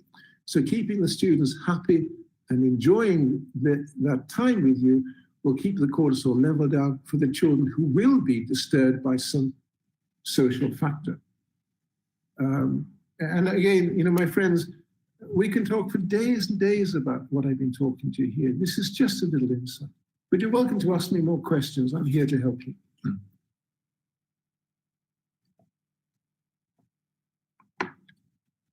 The last question is how to make a fair assessment in online teaching. That's the most difficult. It's the most difficult.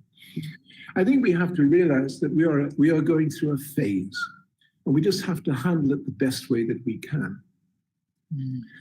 There are two kinds of assessments we can make. One, of course, is written. So you will you'll be visually watching them when they're writing on the camera to make sure that they're not cheating. And the smaller the group, the more successful you will be in monitoring them. And so you will ask them to write an assignment. And then you must tell them that they've got 2 or 3 minutes to send that information to you. And if they over exceed that, then they're disqualified. The meaning here is that you prevent them from cheating, and you prevent the parent from helping their child with information, because the parent will want their child to get better marks, and the parent will cheat. Then the parent doesn't care. They just want their child to get better marks. So by monitoring their writing, and then by giving a time scale when they must submit that work or they're disqualified, then you're actually seeing what they are capable of doing. The other way, of course, is verbal assessment. Now, ideally, of course, we might say in a one-to-one, you can have questions to one student to find out how competent they are to understand the information. The problem with that is that you have to vary the questions very much. Otherwise, student A will tell their friend student B will tell student C will tell student D. So those kids will already know how to answer the question you're going to ask them. You have to be very creative about that. If you put them in a group, then you must realize that students will feel a sense of inadequacy with each other. So you'll have one student who will be more prominent, have more confidence, and that will subdue another student's feeling that they're inadequate, and therefore that will hinder their ability to explain the mind, as I just explained to you by cortisol.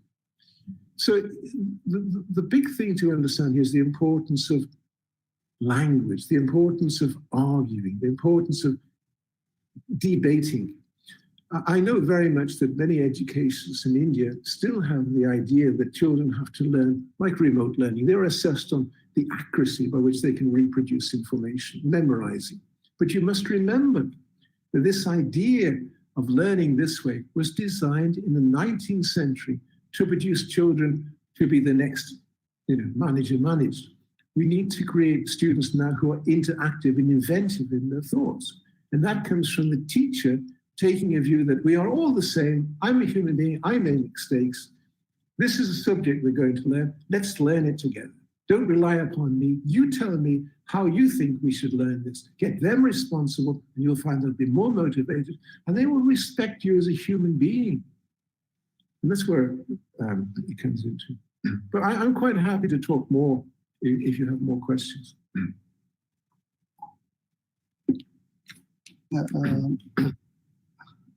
Sir, would you answer the one more question? Yeah. Yeah, please. Is it okay? Yeah. So, what is your opinion about that? Institutional constraints come in the way of classroom arrangement, because every classroom is designed by administrators, where the teacher doesn't have any role to play. Could you suggest some alternative mechanism to overcome this? It's a very good question. It's a very good. As principal, you are aware of it. You are aware of it so well. Yeah, but so okay. To my, we live in a process that everybody has their job to do, but very often the people doing a job don't have the practical experience of doing that job. So, to my understanding, the teacher should be able to arrange the classroom as they think it's best for the students that they have and the way that they like to teach. And so I do advocate very, very strongly that classrooms should use that U-shape I've talked about in many of the class procedures, because as I've explained, it enables them, the teacher, to help each child, to reach each child, and also to be an actor. I once explained to a group of teachers that to be a great teacher, you have to be an actor. And one teacher said, "No, I'm not an actor, I'm a teacher." He didn't understand what I meant. An actor entertains minds, and the teacher has to entertain their minds. They have to inspire their minds to want to learn. As I explained to you before, we don't teach children how to learn. We inspire them, or we bore them so that they'll learn. This ability to make connection comes from the heart, the mind wanting to make this happen and being able to control the distractions in their life. So teaching is not being, I'm the teacher, I'm going to tell you what information to learn. No. I am the teacher, I'm your friend. I don't understand this. How can you help me to learn it? And then you'll find from that attitude, the children will talk more. But of course, you have to prepare them for this because they're not used to it. It's a learning process. I've always believed that the best teacher is the one who sits on the floor with a group of students around them and talks. And very early in my experiences, I went to Israel. I'm very proficient in a cognitive training program that was designed by Professor Feuerstein. Unfortunately, he died 2 years ago. But this program, so I went to Israel to meet this professor, and I walked into the room, and there were many other professors. They were fighting. I thought they were going to kill each other. But I realized that in their culture, you don't accept information, you fight for information. This is the value of intelligence. And so, I mean, there's so much more I can talk about here, but if you want to understand intelligence, it comes from the word language, being able to fight, not accepting. And this again is what we need to teach our children to do, because if we fail to do this, then they will still react to information from their heart, which means they will need to be controlled by more security and more surveillance, and they'll lose democracy. The only way that we can help our children in the future is to give them higher reasoning skills, so they will debate more, they will think more, they'll be more responsible in their society. And then we won't need, or less need, such security that we're needing more and more.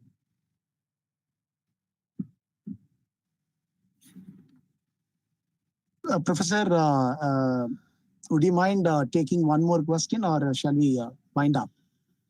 No, please. It's okay. I'm happy. It's okay. Please. Okay, well, it's fine. Okay. So one more question, Professor. At the college where professors have less time or chance to understand the students very well at a personal level, how to tackle such a situation? Because, such situations, So even the students, they themselves are sometimes unwilling to share their own personal information to the teacher. Yes. So how to enhance that relationship with them? Yeah, but you can take that analogy. I mean, you can take it to a classroom in India where you've got 1 to 60 kids. It's comparable. We need to understand the human being, and very often, then there's a requirement perhaps for the professor in this instance to create smaller chapters where they invite students for a cup of tea or to relax and sit down and talk with them, so that the professor has more opportunity to have a one-to-one meeting. You can't just go into an auditorium and talk, and then walk out again. That's not, you're just being a movie star. To be a human being and understand the human beings, you need to talk. So there's a meaning here for, in your instance, the professor to create tea sessions where they invite the students into some kind of an atmosphere where they have maybe limited, like 10 students at a time, where they have a chance to talk to them individually.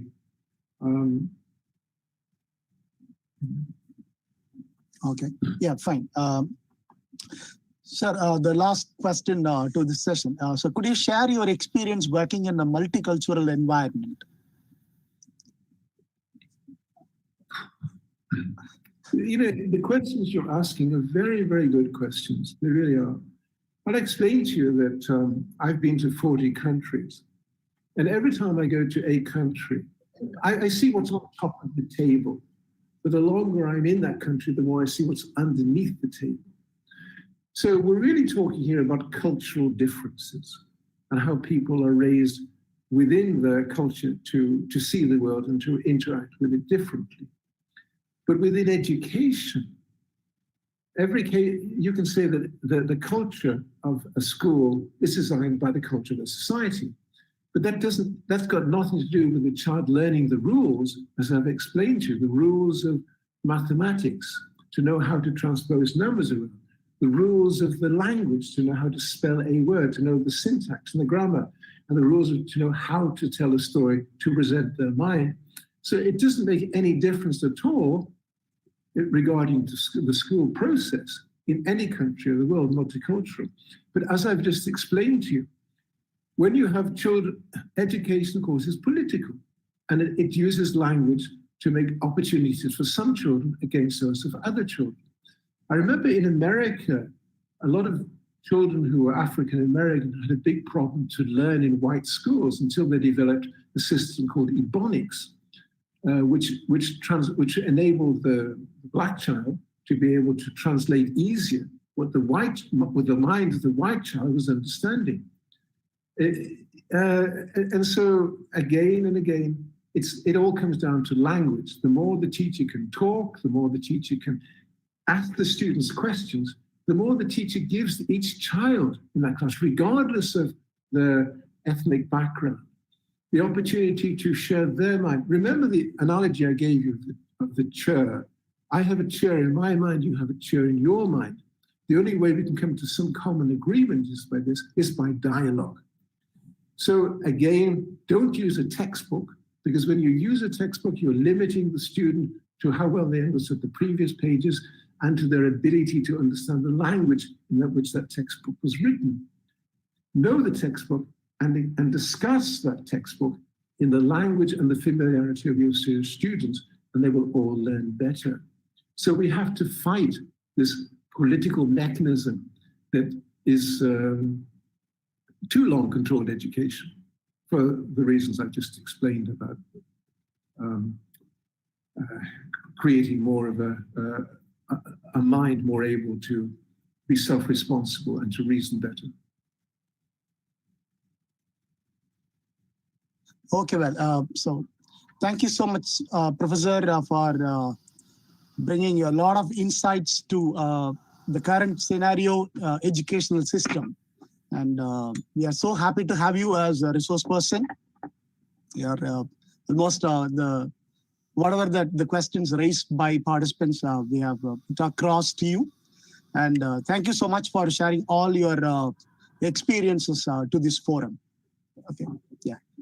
Thank you so much, sir. I, on behalf of the organizing team of PSG College of Technology and the English Language Teachers Association of India, Coimbatore, showing a great gratitude to you for having accepted our invitation. And thank you so much, sir.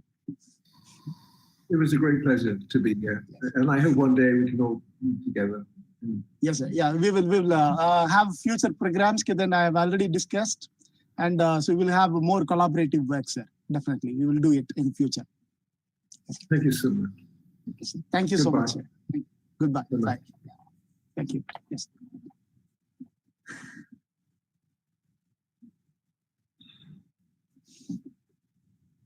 Nice person. Can I have this? Yeah. There are instructions to the participants. Those who have not submitted that, the feedback forms, please do submit that. And then at the afternoon, please enter the webinar room by 1:30. The National Secretary of the English Language Teachers Association of India, Dr. K. Ilango, will be addressing for a small pep talk for about 10 to 15 minutes. And after that, Dr. Marina Kudrytskaya from University of Kazakhstan will be taking over the session. So we welcome all the participants to come back by 1:30 p.m. Thank you very much.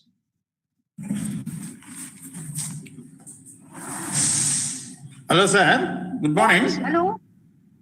Yeah, Hello. sir, in today's feedback form, the title of the session is not changed. Will that affect? I have filled the form and submitted it also with the same. Okay, no problem. We will take care. It is written same assessment, literacy, challenges and innovations. That's we have changed that day 3 there. Okay, don't worry about it. We will. Day 3 and day 3 is okay, and the date is also fine. Session is also fine, but I'm talking about the title only. That is enough. Okay, fine. Hello, sir. Fine. Yes, Hello, sir. Thank you, Hello. Thank you. Hello. Hello. Yes, Hello, sir. Yeah, I have not received any feedback form on my email. Yeah. Sir, actually, we have put across in chat box that, try to, because many mails are bouncing back to us, so we are not able to send it across. So we I am are going sorry to to put say. it only in, we are going to put all that as the feedback form in chat box. Please do click it and then submit that. There is not even chat box visible. I cannot see any chat box.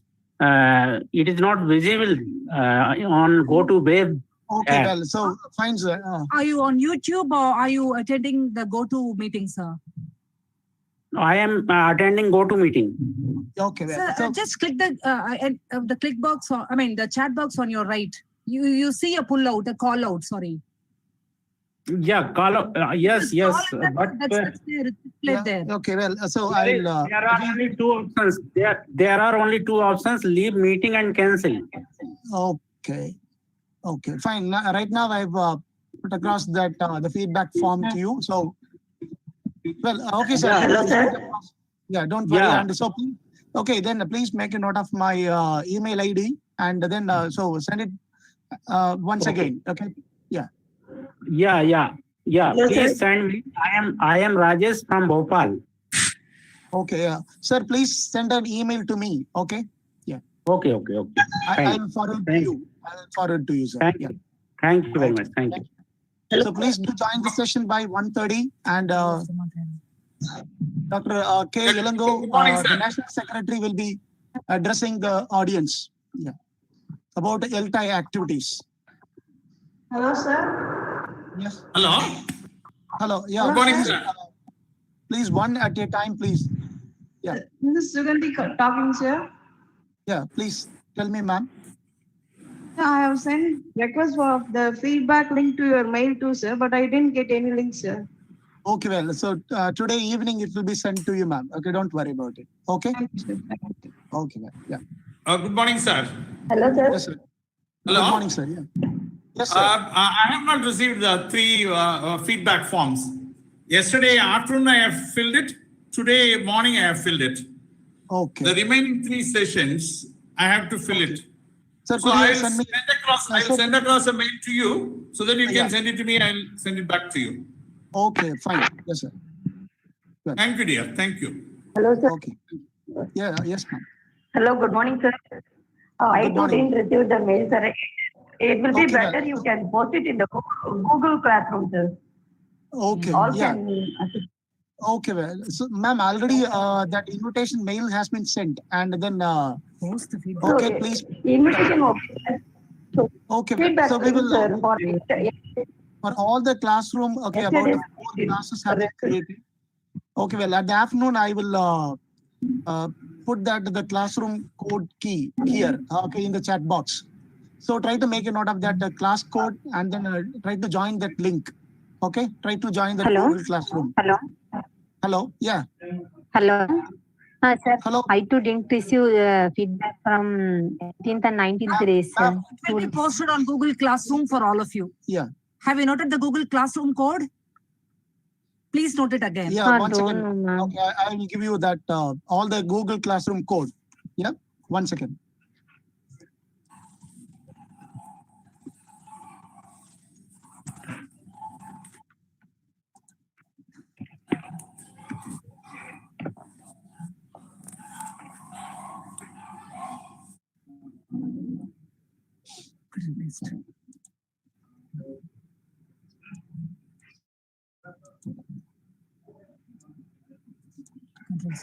So, sir, could you send to email feedback Yeah, form? 1 second. Ma'am, Ma'am, please. it's on the chat box. It's on the chat box. Okay. Can I answer? Ma'am, we tried, we have been sending mails to Yes, all of ma'am. different email IDs, but most of them are bouncing.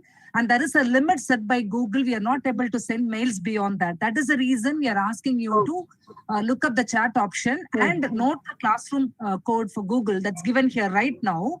And that will give you the feedback form links as well. So those of you who have missed filling in the feedback forms earlier can make use of this option. Right? Okay, thank you. Yeah, 1 second. Yeah. It's fine. No. So this is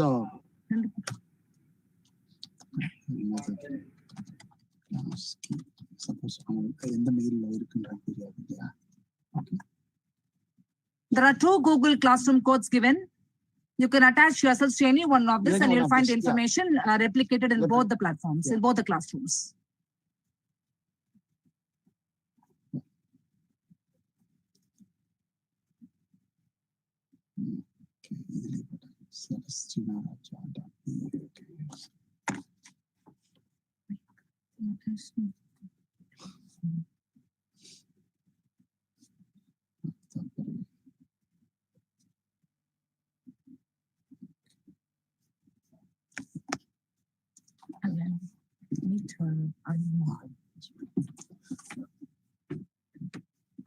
So we will resume action by 1:30.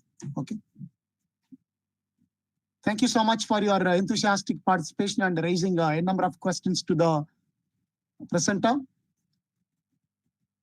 We will resume the session by 1:30. Yeah, you can leave the session right now. Okay, you can rejoin by 1:30. Thank you.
to stereotype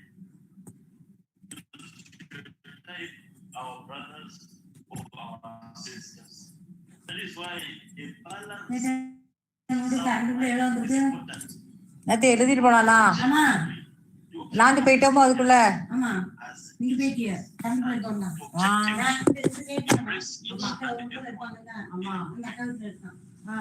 அந்த அக்கௌண்ட்ல வீட்டு ஓடி 300 ரூபாய் 400 ரூபாய் 500 ரூபாய் ஓடி இருக்கு நான் ஓடி சப்பு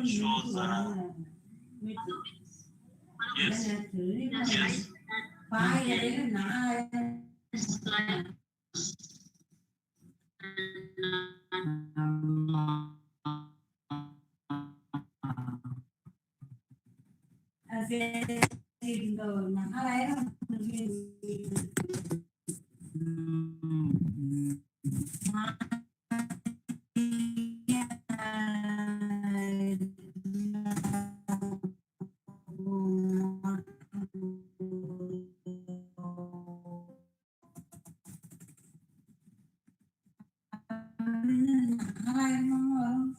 வரும் நமக்குலாம் வரும் ஒரு ஏசி போடுவோம்ல ஏசி போட்டா வரும்ல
ஆமா அப்ப கிளம்புங்க வெயிலோட இருக்கும்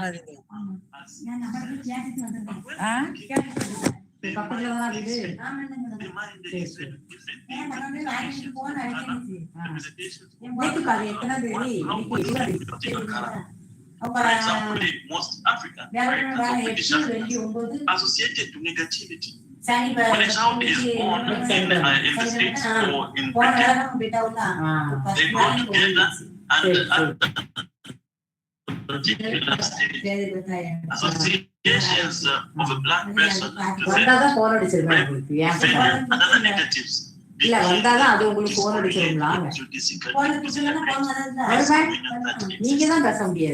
how does racism cripples our society? How does it Firstly, when we begin to talk about our nature, I said we are social beings. That is, we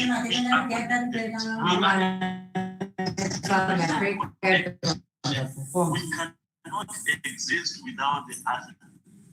We need one another. And color is not one thing that should differentiate us. Color is not one thing that should make another but because we are both as human persons, we are connected because we have the same feelings. We have the same affections. We respond to the same thing. We respond to the same love.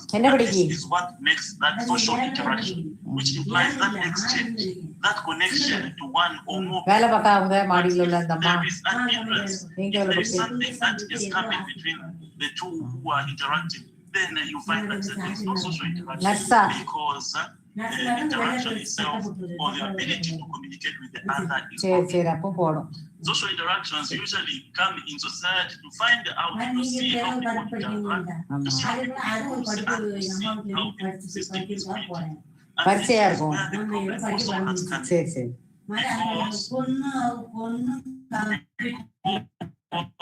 we have realized that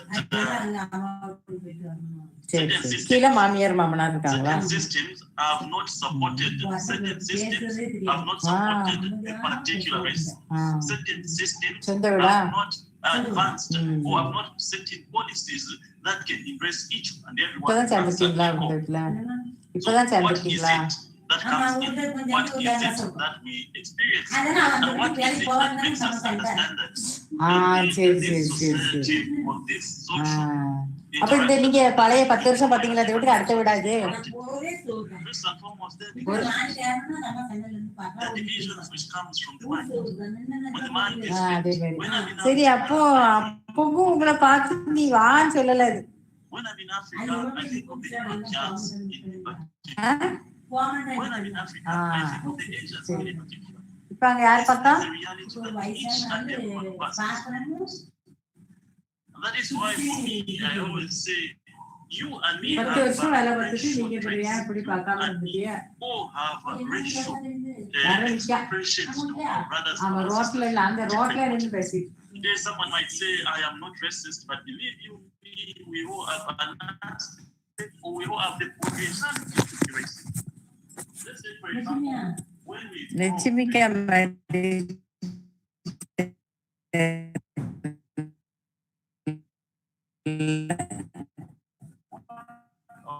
mind is used to see we are growing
Good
afternoon.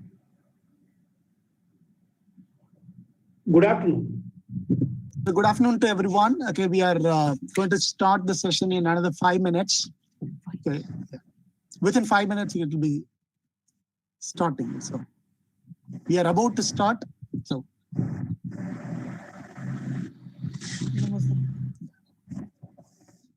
yeah, Professor Marina. Professor Marina, good afternoon to you.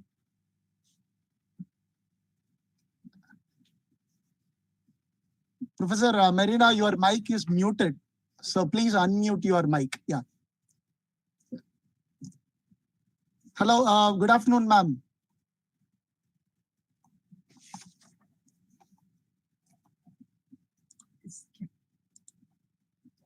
Yeah. Hello, sir. Hello, Bala, sir. Yeah. Good afternoon. Good afternoon, sir. Good afternoon, sir. Good afternoon,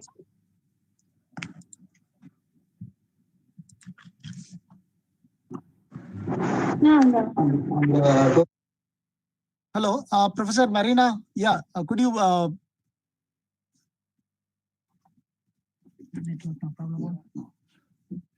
good afternoon to you, and so thank you so much for joining the session on time. Yeah. I'm not even able to hear you. Ma'am, we are not able to hear you. Happy to be with you. Thank you for Yeah. inviting.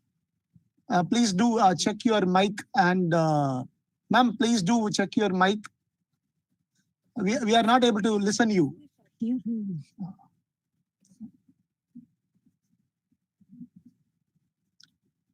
Ma'am, we are not able to hear you properly, so please do check your mic, ma'am. Yeah. Сережа, они меня не слышат. Говорят, Yeah. проверьте микрофон. Can you please Я raise your говорю, hand? они меня не слышат.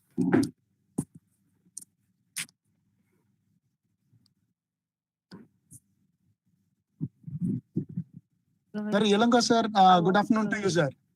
Good afternoon, Shankar. Yes, sir. Sir, your video is not visible to us. Really? Okay. Okay. Yeah. Hello. Good afternoon. Yeah, good afternoon. Professor Marina, Shankar, it's you are, on. Shankar. sir, 1 second, sir. Professor Marina, your voice is low. Please do check.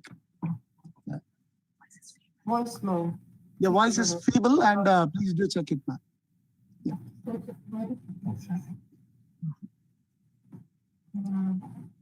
Yeah, working on it. No, not able to hear you clearly. I'm not able to hear you properly, ma'am. So.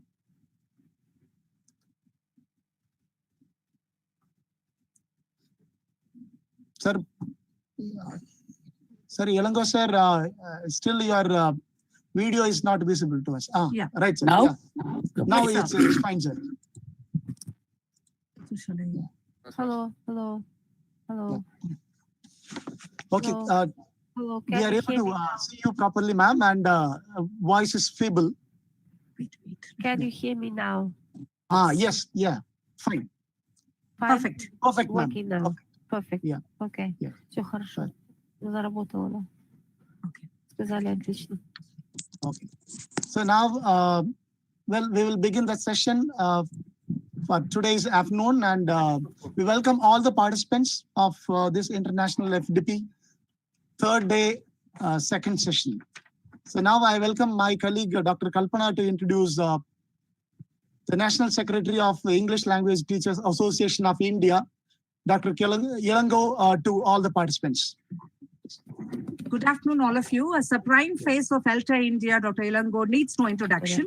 Nevertheless, for the sake of protocol, let me say a few words about him. Dr. Ilango is an active researcher, teacher, and most importantly, a good human being who has showed us what it is to think beyond oneself and give back to society.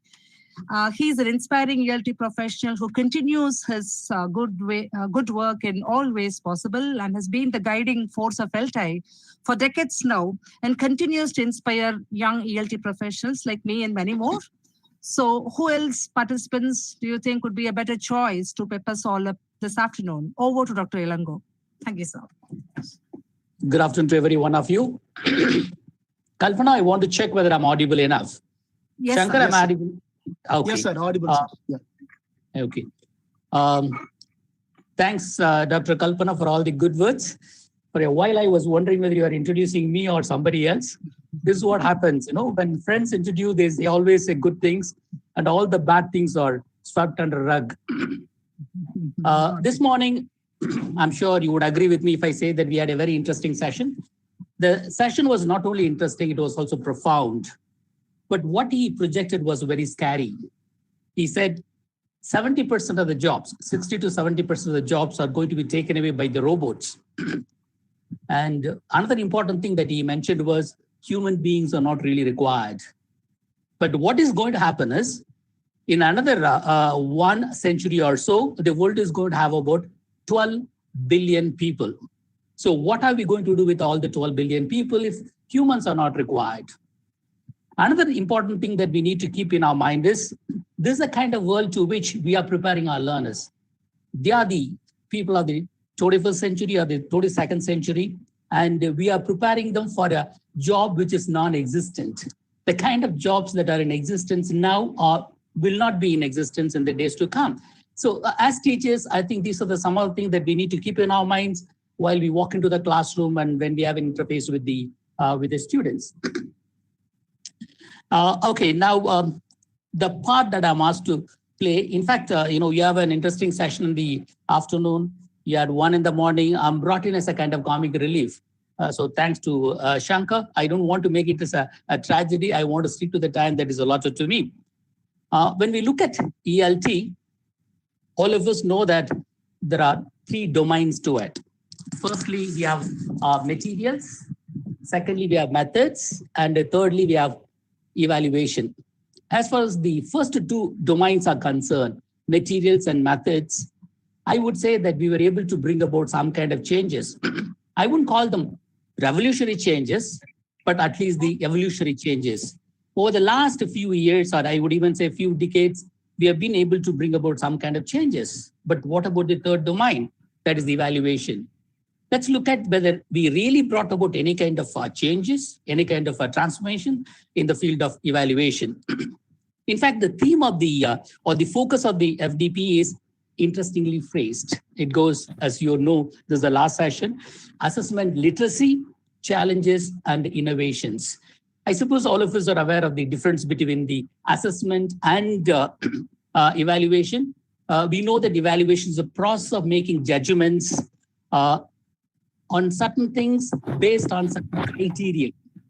Whereas assessment is all inclusive. It's a process of collection, recording, scoring, interpreting, and describing information about learning. That's so, a word of appreciation for using the term assessment, not evaluation, not even test or not even quiz. The assessment is an all-comprehensive term.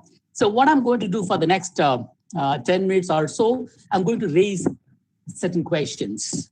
And together, we are going to find answers for those questions. I'm not getting into theories of assessment or tools of assessment or types of assessment. I'm going to get real. I'm going to look at what's happening on the ground in our country. Okay, I don't want to be futuristic. I'm not really concerned about what's going to happen in the third decade of the 21st century, but what are we doing today? So only when we correct what's happening today, we'll be able to create a better future, better education system. That's the reason why I'm focusing on what's going to happen, what's happening at the moment in the field. I'm going to raise 5 questions. Question number 1. Do the assessments vary from level to level? We have the assessments right from primary level onwards. Why primary? Even pre-primary level onwards and up to PhD level. At every level, we have the assessments. Do the assessments vary from level to level? Or do we have the same types of assessments at all levels? If they vary, if at all they vary, how do they vary? If at all there are certain similarities, what are those similarities? So we need to look at the similarities and dissimilarities of the assessment that we are conducting at the different levels. This is something which is very important because my hypothesis is that it's the same kind of assessment that we conduct right from primary level to the PhD level, not much of variation. And whatever the variation that we have is merely peripheral. And we have been doing it repeatedly. If you look at any question paper pattern, and if you have got a one-word answer or one-sentence answer, short answers and essay type questions and essay type answers. This seems to be the kind of fixed pattern irrespective of the level. So we need to seriously consider this, whether we need to continue with it or make certain changes to better the education system. Question number 2. Do the assessments vary for languages and subjects? We know that when we assess subjects, we are assessing for knowledge. We are assessing for subject knowledge. We are assessing theories, concepts, formulas. But when we assess language, we are assessing the skills. And we need to realize that. When we assess the skills, do you have the same type of, should we follow the same type of assessment or should we follow the different types of assessment? I mean, to me, and all of us know that I don't think that we are making any variation between assessing subjects and assessing the language, which is very unfortunate. We have been doing it repeatedly for decades. I would even say for a century or so. So don't you think that we need to really make a change? If you want to teach, in spite of all our efforts, most of our learners are not able to learn the languages. When I say languages, I'm also including the mother tongue. It's not that our learners are proficient in their mother tongue. They're losing the competence in mother tongue. They're able to get through the day. They're able to use it for all social communicative purposes. But if you look at the serious purpose of language, I don't think they're able to handle it. So languages being languages, whether you call it L1, L2 or L3, whatever the level that you give to languages, languages are losing importance in the current context. So we need to consider that aspect as well. Question number 3. We all know that assessments are not confined to written tests. Assessments have several modes of assessing. So what sort of assessments do you have for, let's say, assessing speaking skills, listening skills, reading skills, or even writing skills? Do you have different modes? Are we assessing these skills differently? Are we assessing these skills at all? That's a question that we need to ask. And today I'm using it in a very metaphorical sense. The last few decades, people have been talking about, 21st century skills, creative thinking skills, critical thinking skills, decision-making, and problem-solving skills. Are we teaching these skills? If at all we are teaching these skills, how are we teaching these skills? We can't expect a math teacher or a history teacher or any other teacher to teach these skills because all these to do with the language. Okay, whether you want to make our students thinkers, critical thinkers, or creative thinkers, or problem solvers, all these things can be done only in terms of language. If they don't have the language competence, linguistic competence, I don't think that they'll be able to acquire any of these skills. Question number 4. One of the integral parts of the assessment is feedback. Let's ask ourselves whether we are really giving feedback to our learners. After they write the test, quiz, whatever you call it, we correct and we turn over the answer sheets to the students. What is it that we give them? Let's be honest to ourselves. All that we give them is some number. 43, 53, 67, 93, okay, even sometimes 99, 100. These are the kind of, we call them scores. These are the scores that we give them. How is 43 different from 53? How is 53 different from 57? How is 57 different from 63? Do you think that these numbers reveal anything to the students? Do you think they can get to know anything about this at all? And another important thing is, let's have a kind of a digression. Like in our state, in our country also, all the top scorers in all the subjects are given some kind of prizes. But for English alone, no prize was given. So some time ago, we decided that we should, give prizes to the rank holders in our state. And that particular year, the conference happened, at the time of conference, it happened in VIT Vellore.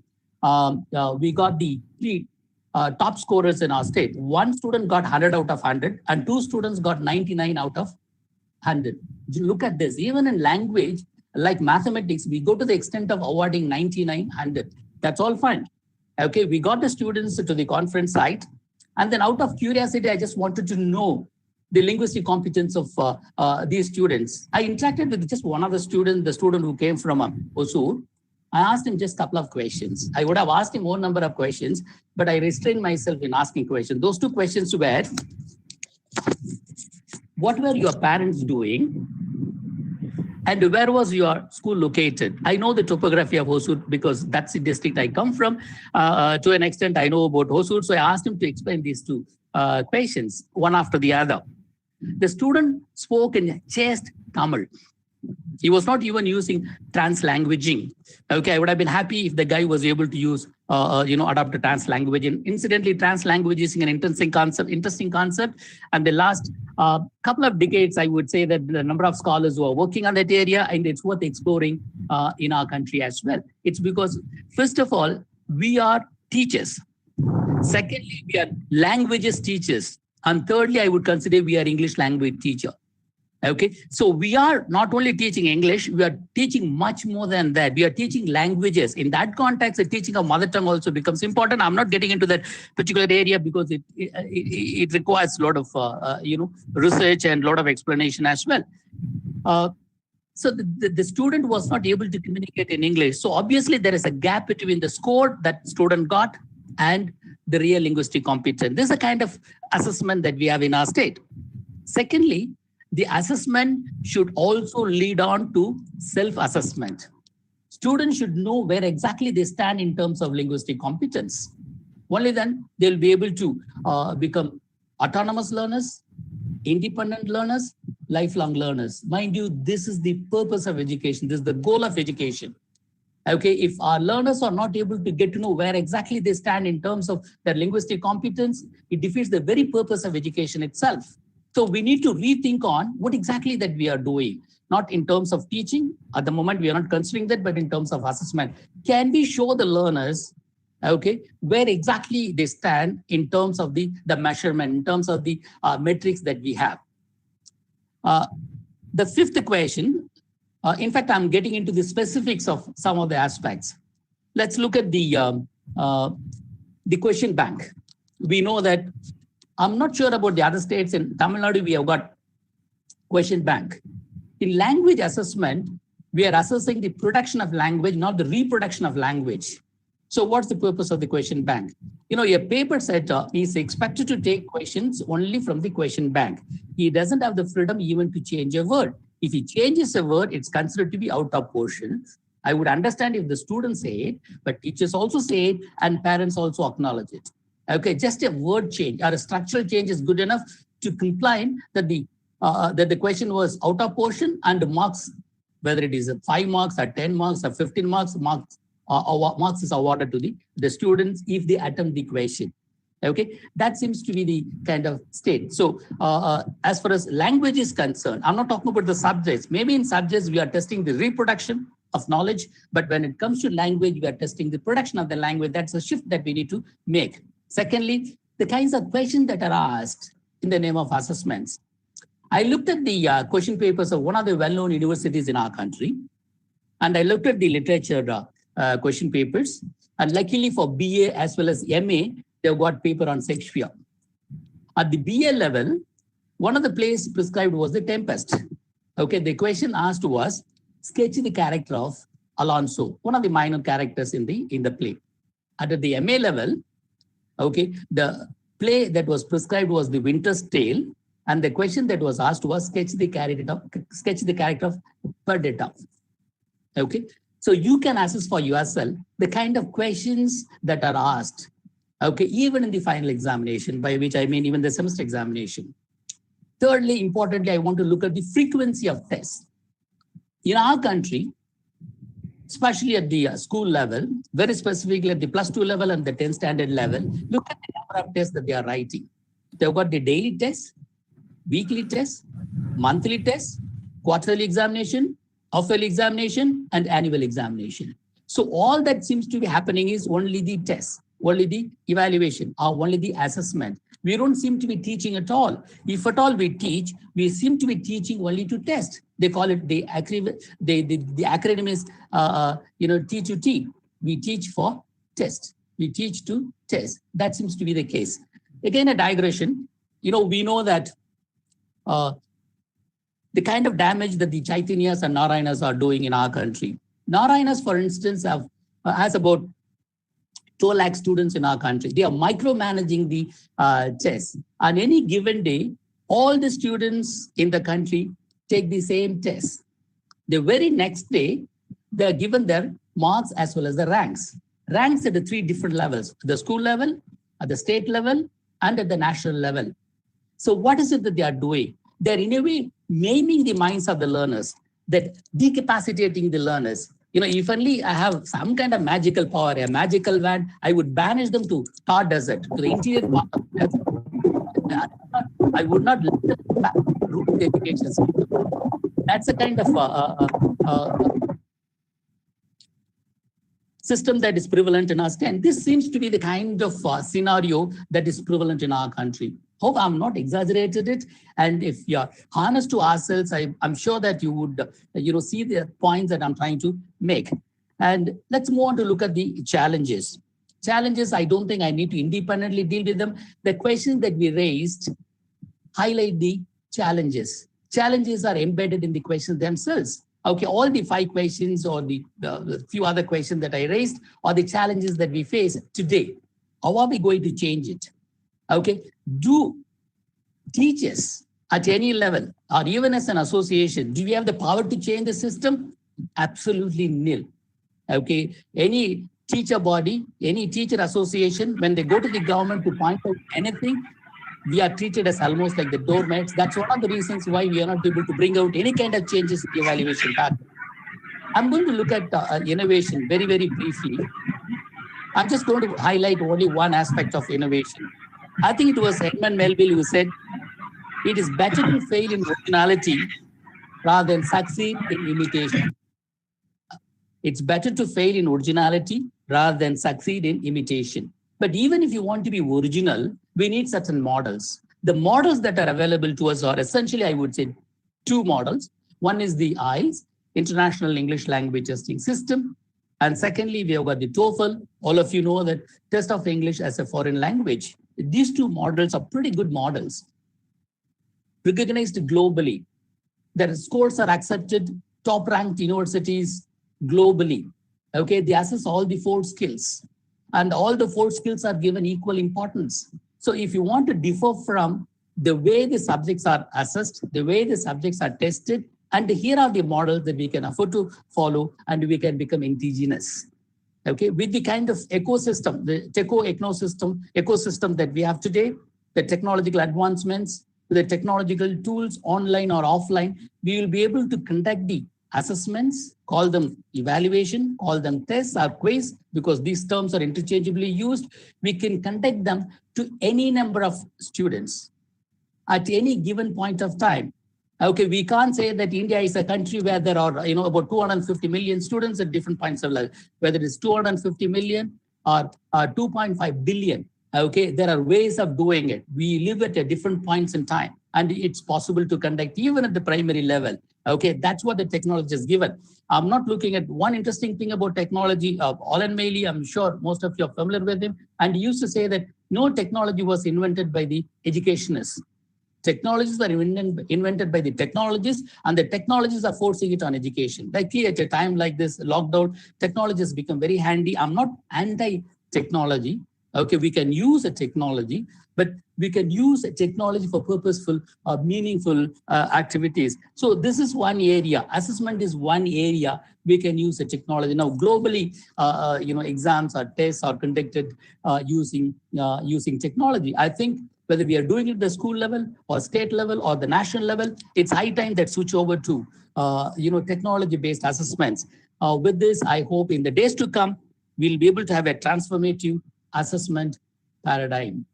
Thank you so much. Thank you. Thank you, Dr. Ilango, for your very inspirational speech. I'm sure you have put up some very interesting observations and thrown up some very important questions for all of us to reflect upon. Probably our resource person might have some observations on this. On behalf of PSG College of Technology and ELTAI, I extend my warm welcome to Dr. Marina Kurdishkia, Associate Professor, Foreign Languages Department, Kostana State Pedagogical University. She teaches a lot of courses, and to name a few: modern EFLT methods, history of ELT methods, language learning strategies, new technologies for teaching English, and so on. She has taken her PhD in the area of methods of using video materials and the lessons of English speech practice. She is a polyglot and is proficient in 4 different languages: Russian, German, English, and Kazakh. She also has a diploma with honors in teaching English and German, followed by a certificate of secondary education. Over to you, Dr. Marina, for your talk on formative and summative assessment. Thank you. Thank you so much for introducing. I would like to start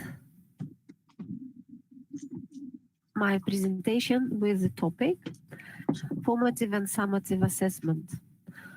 Hopefully, this is the question that is important and interesting for all the people who joined this meeting today. This is the plan that I'm going to follow. First of all, I would like to talk about assessment learning cycle and 3 types of assessment validity, because this is important no matter what kind of assessment we are applying. The second, difference between formative and summative assessment. If we speak separately about them, then how do we differentiate them? Let's talk about it for a while. Next, I will talk about types of summative assessment and types of formative assessment. And closer to the end of the talk, I hope to address the topic of assessing proficiency versus achievement. And finally, rubrics to measure student learning. So these are the points I want to highlight during this talk. First of all, let's look at assessment learning cycle. We always begin planning and reflecting of what we have done in our teaching process, and then we go on to actual teaching. And while we teach, we always observe and monitor our students, how they are doing in their learning process. And hopefully the process of learning takes place where students self-evaluate themselves and they kind of record what they are learning.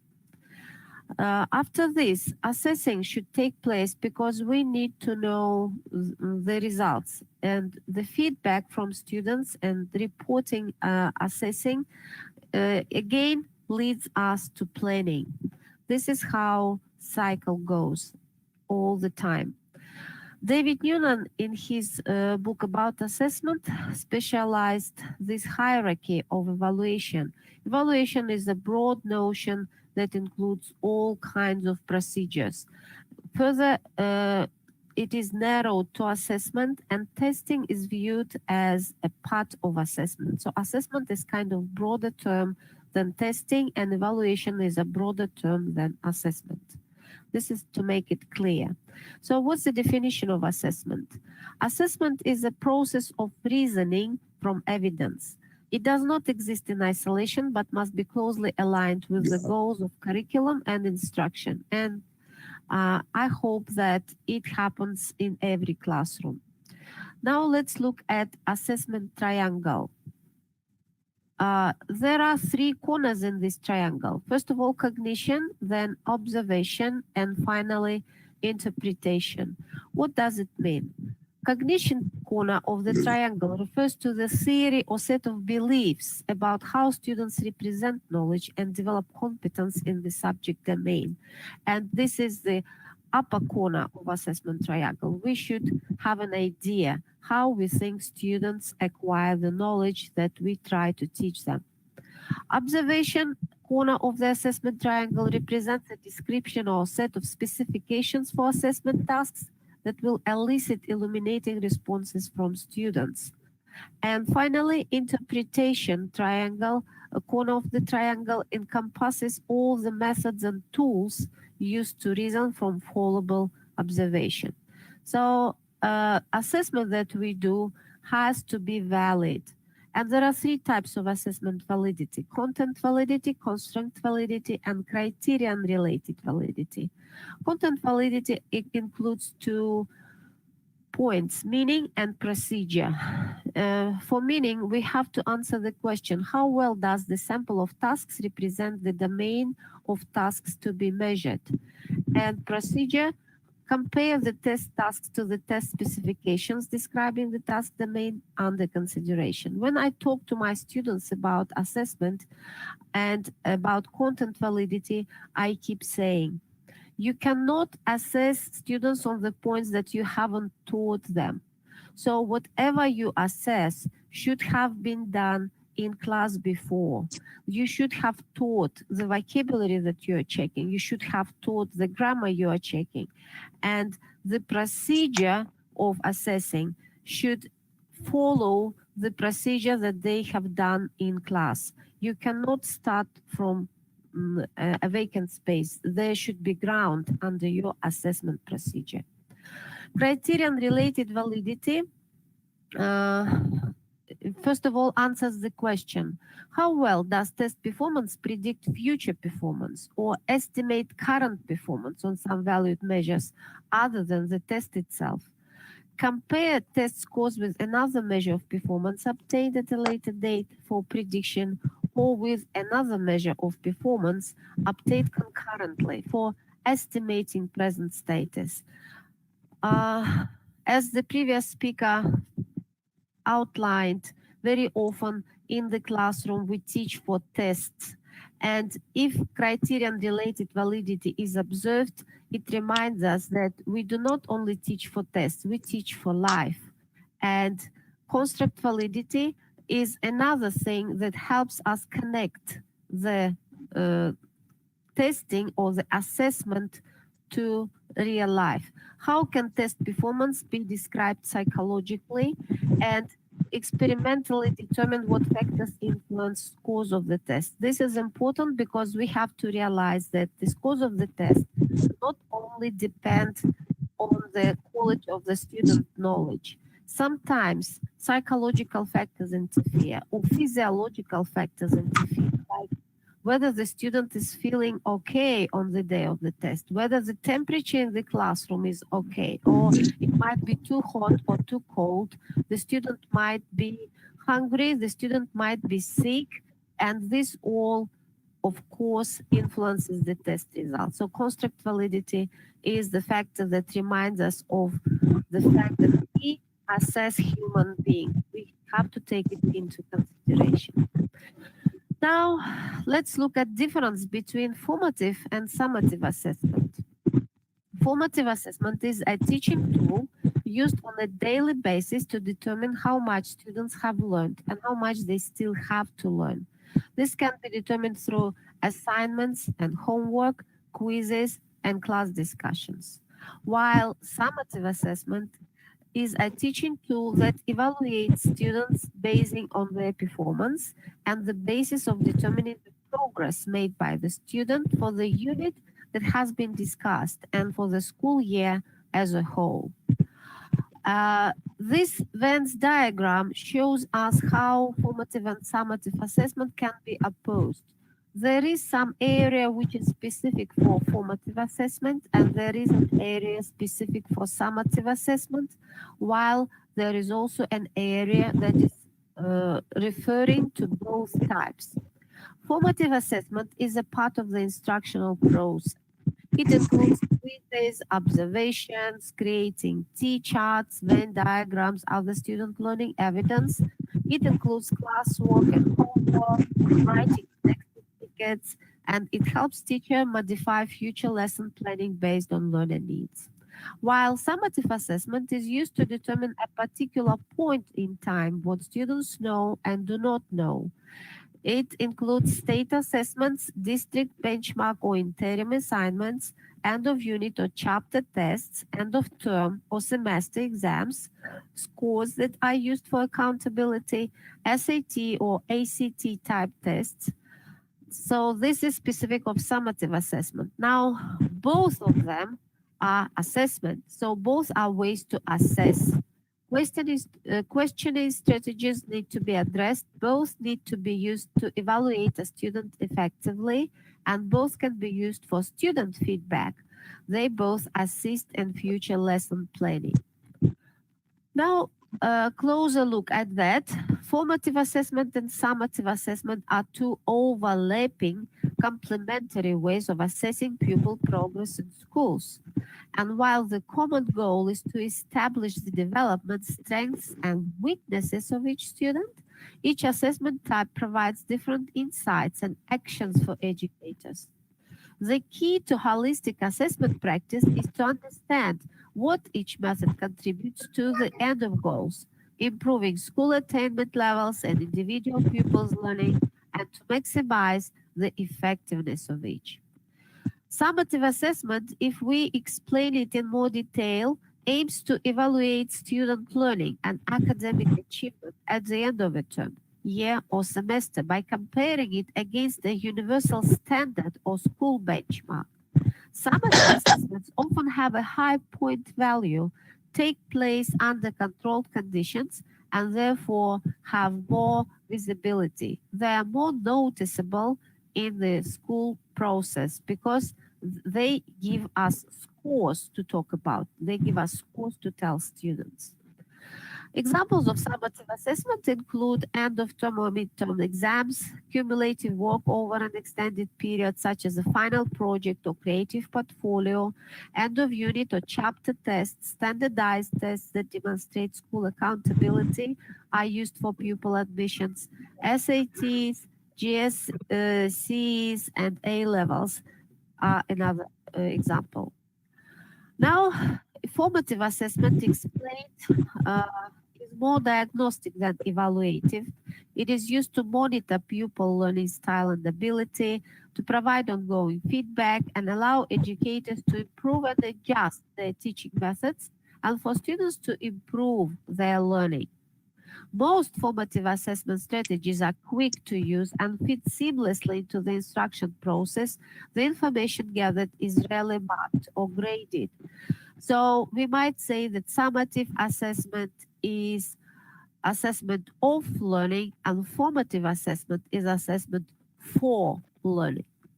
Examples of formative assessment can be impromptu quizzes or anonymous voting, short comparative assessments to use how pupils are performing against their peers, 1-minute papers on a specific subject matter, lesson exit tickets to summarize what pupils have learned, silent classroom polls, and this all forms ask students to create a visualization or doodle map of what they learned. So formative assessment types are various and they are inseparable from the process of teaching, I believe. Now there are some questions to consider about summative and formative assessment. And the first question, I believe, is why is assessing pupil progress a challenge? Let's look at this question. Pupil assessment, both formative and summative, is deemed an imperative part of the education process on the one hand, but on the other hand, standardized in exams and informal testing are blamed for the narrowing of the curriculum and teaching methods and contributing to damaging levels of students' stress and pupil stress. So it's kind of contradiction that is inherent in assessment. And I want to tell you that we are not lonely in the problems that we face during assessing students. I was listening to you and I realized that the problems that you are facing are similar to the problems that I'm facing in Kazakhstan. And I read about research conducted in the United Kingdom, which discovered that the report that was the result of this research revealed that 1/5 of the teachers in the UK are unclear where to go for information on assessing their pupils, and what's more, teachers feel unsupported when it comes to training for assessment. Less than half of educators received assessment training as part of their initial teaching training. So add to this the problem of changes in the process of assessment that I introduce daily in connection with the development of new technologies, and you can understand why assessing pupil progress is a challenge. Now, another question is, how do formative and summative assessment fit together? The distinction between some types of summative assessment and formative assessment can be hard to identify. For example, schools may use benchmark testing to monitor the academic progress of pupils and determine whether they are on track to mastering the material that will be evaluated on the end of course tests. And this kind of testing is considered by some educators to be formative, because it is diagnostic and it helps to modify learning techniques. But some other people think that this is a summative type of assessment. Now, another Venn diagram, another look at formative and summative assessment in comparison. So formative assessment forms part of the instructional process. It helps teachers modify teaching methods and future lessons based on needs to improve lessons. It includes quizzes, voting in lessons, creating diagrams or charts to demonstrate learning, homework or classwork, and exit surveys. Summative assessment determines what students know at a particular point in time. For example, end of a learning segment. It improves overall school performance, includes end of year assessments, midterms or end of term exams, end of project portfolios, coursework, SATs, GCSEs, A-levels, IB, and all kinds of other tests.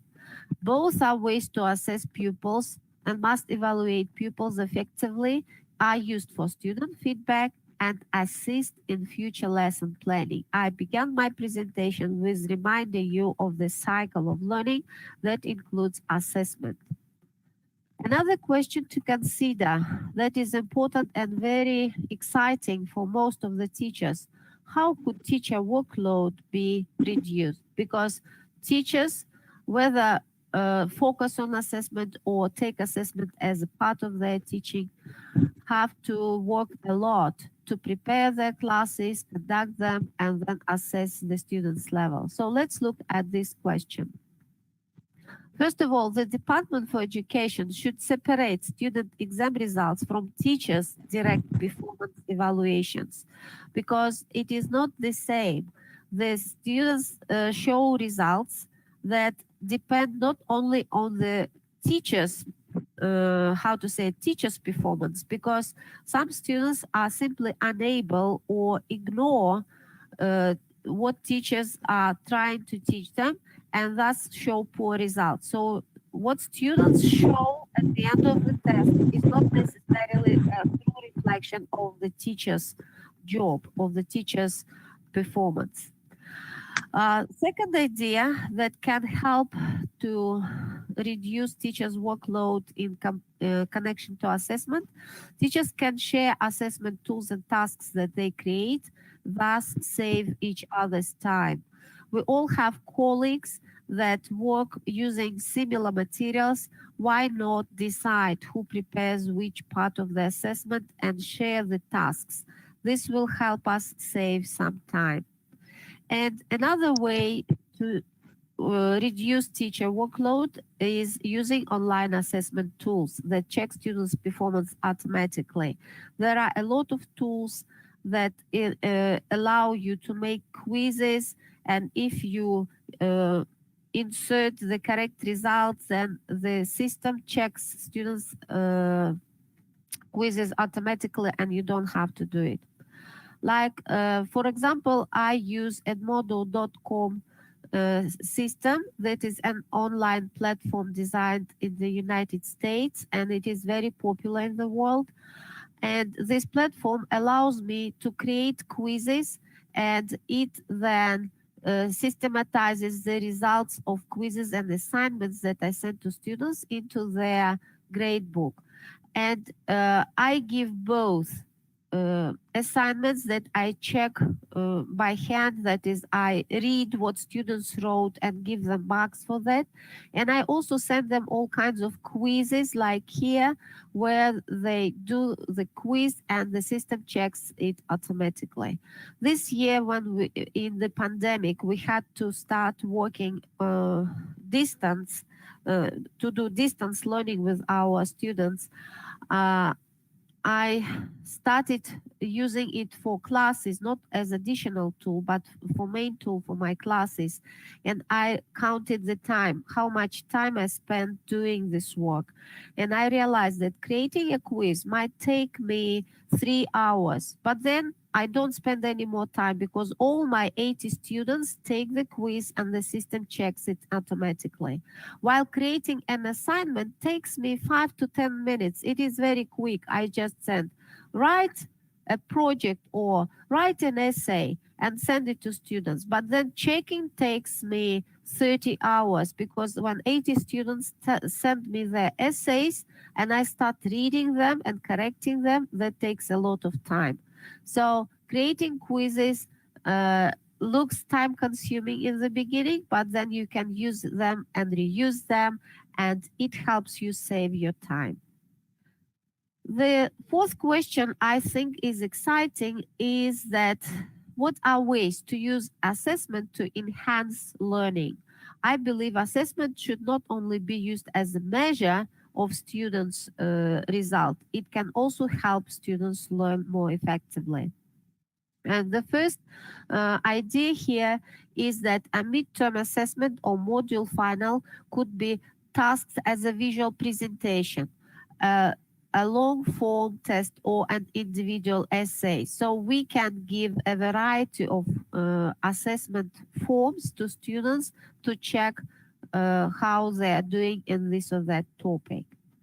Next, technology enhanced assessment requires students to interact with exam material in various ways: dragging and dropping answers, highlighting relevant data, completing sentences or equations in the drop-down menu. And this fosters students' digital literacy and prepares them for life after education. So I think this is important. We are not just testing, we're helping students build some skills that are good for them in their future life. And also, ways to use assessment to enhance learning include these two. First of all, by allowing students to explain their material in the medium they feel comfortable with, such as on module devices, teachers get an accurate picture of their pupils' understanding. So rather than saying you have to write an essay on paper, I say you can type it on computer, you can type it in your mobile, you can make a mind map, you can present your ideas in the way that you find good. And the first time I ask students to do it, it is kind of, how to say, they get lost, they are puzzled, they don't know how to do it because they are used to teacher demanding a particular form of assessment. But when I give them freedom, it makes them think about it better and it makes them make their own decision, which leads, I think, to the building of students' decision-making capability, which is an important skill for future. Teachers can also set final exams or assessment in a form that resembles vocational assessments or job applications. And this can cover a broad range of material and prepare students for performance in a working environment, providing a stepping stone for the future.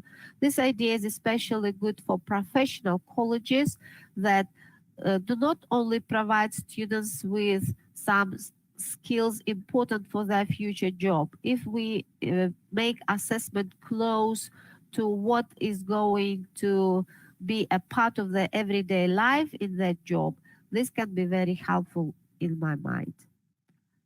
So those were 4 questions that I wanted to discuss with you. And if you have more questions at the end of this presentation, there will be a kind of discussion session, and you can send your questions to the chat, and conference organizers will give me your questions. I will be able to answer them, hopefully, if I am qualified.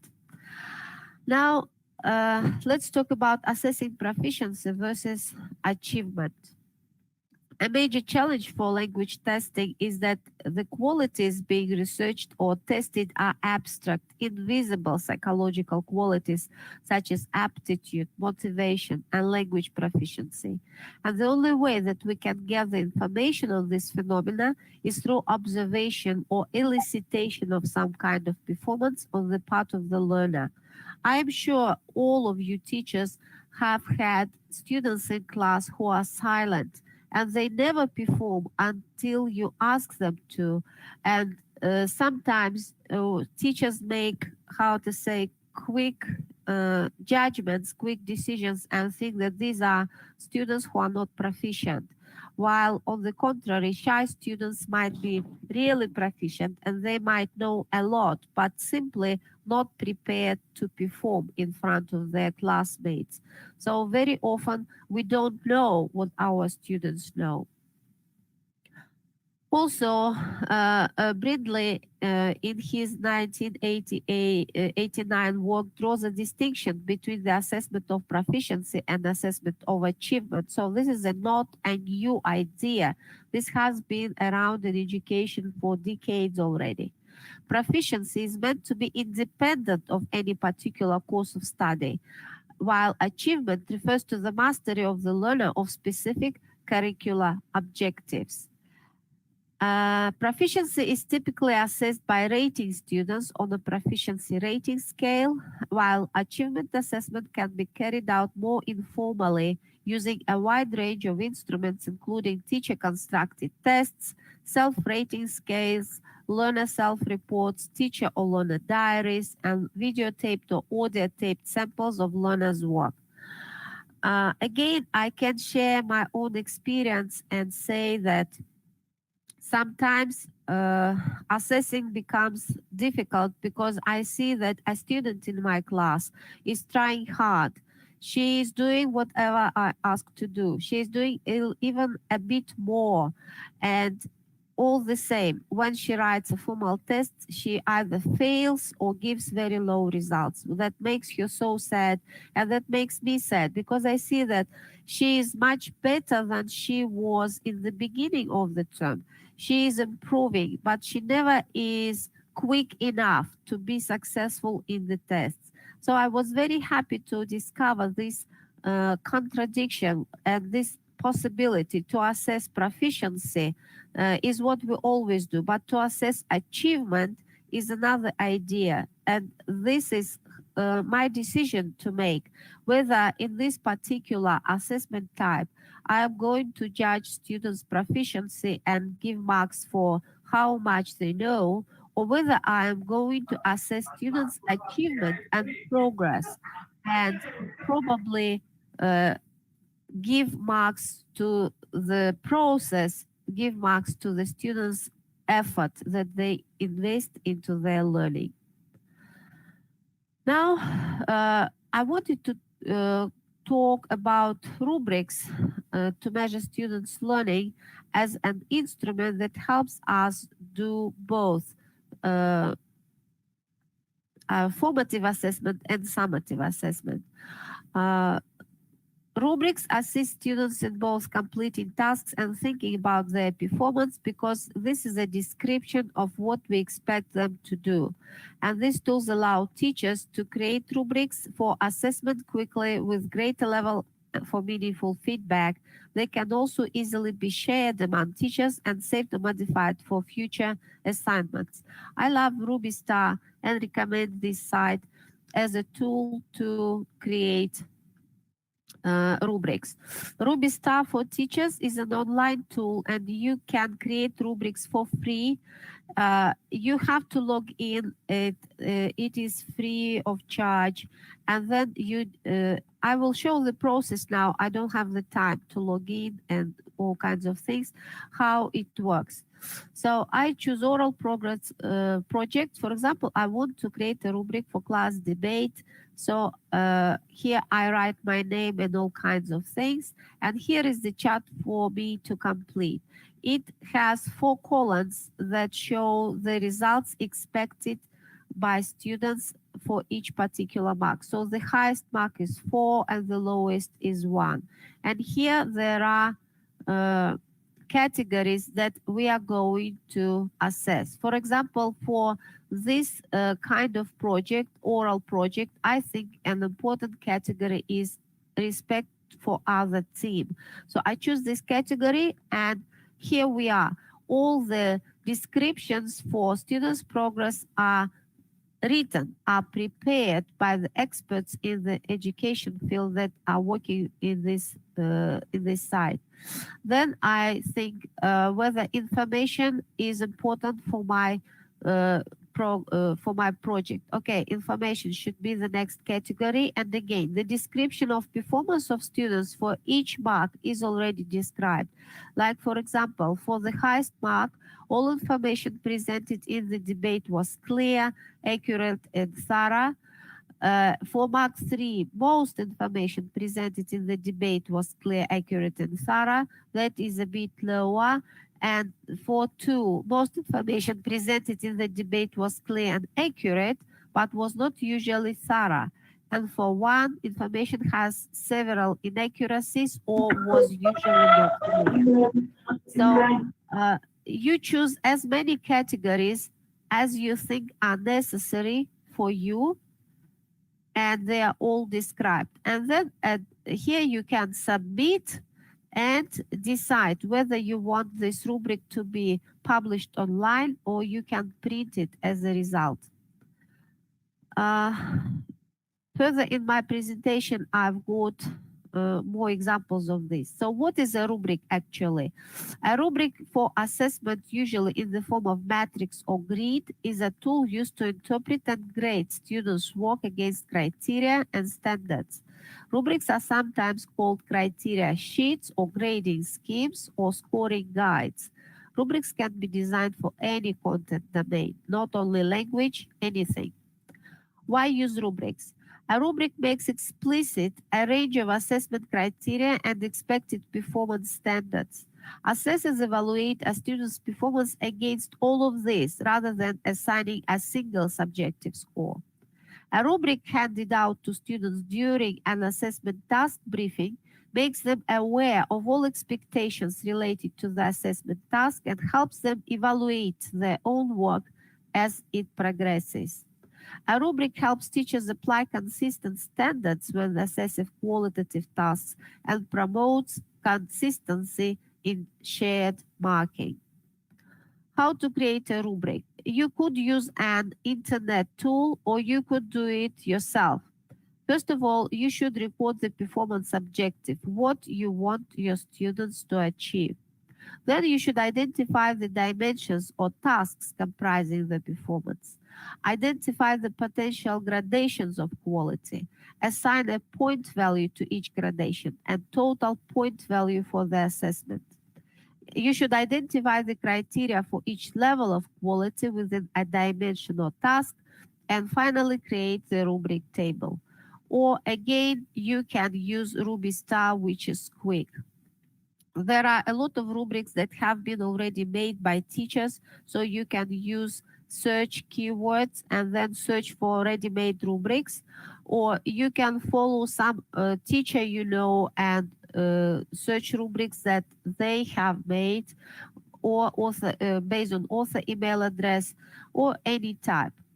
Now, from this menu that appears on your screen, you choose what you want to prepare a rubric for. And here you see there are oral projects, products, multimedia, science, research and writing, and work skills.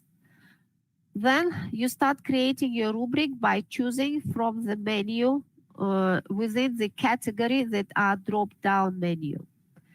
Like here, for example, the first criteria, the first category chosen is comprehension, and it describes student achievement for each grade that is already prepared, that is quick to make. Next, you choose another category, and here it fills the boxes with description of student performance that is given for each grade that you want students to do. And if the student knows it before they start doing their task, then they can expect what kind of mark they're going to get. And they know what is the highest possible degree of their performance and how to achieve it. They can plan. Then you click submit, and here is here is the rubric that I prepared. 3 categories described student performance to a very particular detail, and now I have to decide whether I want to print it or download it or make it available online. So these are the references that I used for making this presentation. You can follow the links or use the books to study more and read more about it. And now I'm open to your questions. Thank you so much for your attention. Thank you, Dr. Marina, for your very technical speech. And here are a few questions from the participants, and we would like to raise some of them. The first question is, could you please explain how summative and formative assessments can be both overlapping as well as complementary? I see. Formative assessment is what you do every day in your class, and you teach students some vocabulary, and then you give them exercise, and exercise is already formative assessment. And when they do the exercise, you tell them whether they are achieving the result or not, whether the sentence is correct or incorrect. It is formative assessment. Then when you create summative assessment at the end of unit, you have to include exercises with the similar tasks. For example, it was fill in the gaps or match the terms to their definitions. You just choose other words that they had in those exercises, but do a similar kind of exercise. Then in the formative assessment, students are familiar with the tasks, and then they do them more successfully. This is my idea. Thank you. And the next question, thank you, Dr. Marina. The next question is, doesn't summative assessment promote learning for the test?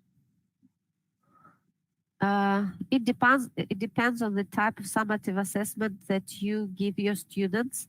Like, for example, in my course that I delivered this term, and it was project method for teaching English, the summative assessment was a project that students did. And I don't think this project would help them a lot in doing a test, because they acquired different skills. They acquired a different range of skills, like doing independent research, planning their project, then writing the first draft, peer evaluation, preparing an article on their project and publishing it in a student conference. So those were the skills that they acquired, not testing. It all depends. Summative assessment was the project that they submitted and I checked. So this summative assessment did not help them with testing.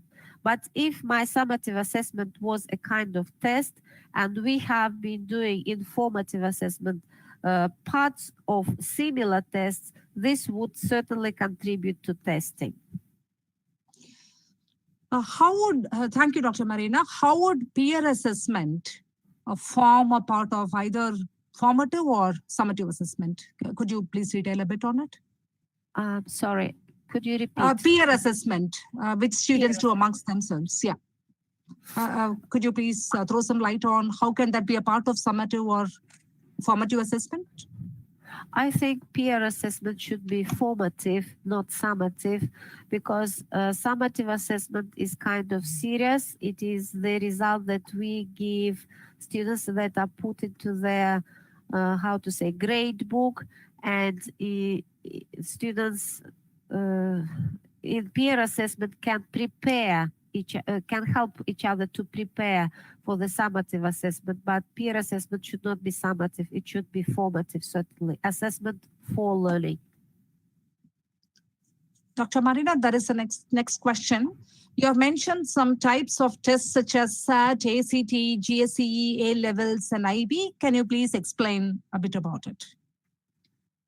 These are types of tests that are that are organized in Great Britain, and here in Kazakhstan we teach British English, and I hope I speak British English, and this is the kind of testing that is given to students at the end of their school, or when they enter higher educational institutions, or when they prepare for some kind of professional training. You can simply use these abbreviations as search, keywords in your internet search, and you will find full descriptions of tests. It would take a lot of time to explain. Sorry. There is one question from our participant, Sunil Bogche from Maharashtra. Can we take monthly tests for assessment, especially for higher secondary students? Will it be convenient to both students and teachers? I think so. I would even think that formative assessment is not taken monthly. It should be taken at every lesson. And monthly summative assessment, if students get used to it, helps them to be prepared for big national tests. So I think, yes, why not? So if a student is unable to take final year exams, should he or she be promoted on basis of formative assessment? I don't think it is possible, because formative assessment does not have this educational value as summative assessment. It can complement summative assessment. It can prepare students for summative assessment, but it cannot directly lead to students' promotion or something of the kind. Sorry. Can we take one last question, Dr. Marina? Yeah, sure. You're welcome. What are the issues in language testing regarding summative and formative testing? Are there any ways to overcome them? There are a lot of issues, and one of the issues I think is that it is necessary to assess all 4 language skills that students acquire while learning the language, that is reading, writing, speaking, and listening, and to assess each level takes time. For example, the tests that are internationally recognized, like IELTS and TOEFL, these tests are very long, and they take more than 3 hours, and sometimes are given, like IELTS, for example, not in 1 day, but in 2 days. It takes a lot of time, both to prepare and to go through this test. While at school, our lessons are short, and even at the end of school, at the end of year, our examination should be quick. We don't have 3 hours to test each student, and students cannot simply sit that long. I mean, school students, they are young, and it is physically impossible for them.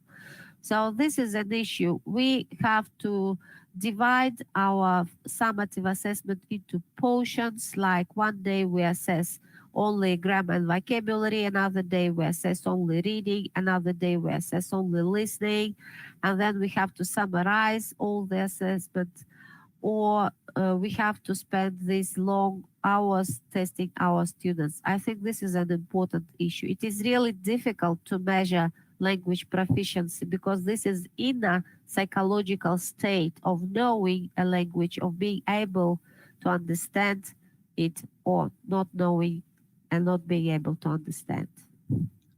Thank you, Dr. Marina. Do you think we should close the session, or do you have time for one more question? The choice is yours. I do. Hello. What's your opinion about continuous professional development? Is there a link between assessment and continuous professional development? I think so. There is a link because assessment is a part of learning and continual professional development is the process of learning in a way. And teachers, there is a I'm Russian speaker, you know, and there is a Russian teacher who said, Ushinsky, who said, as long as the teacher learns, the teacher can teach. As soon as they stop learning, they cannot teach. And I quite agree with this quotation.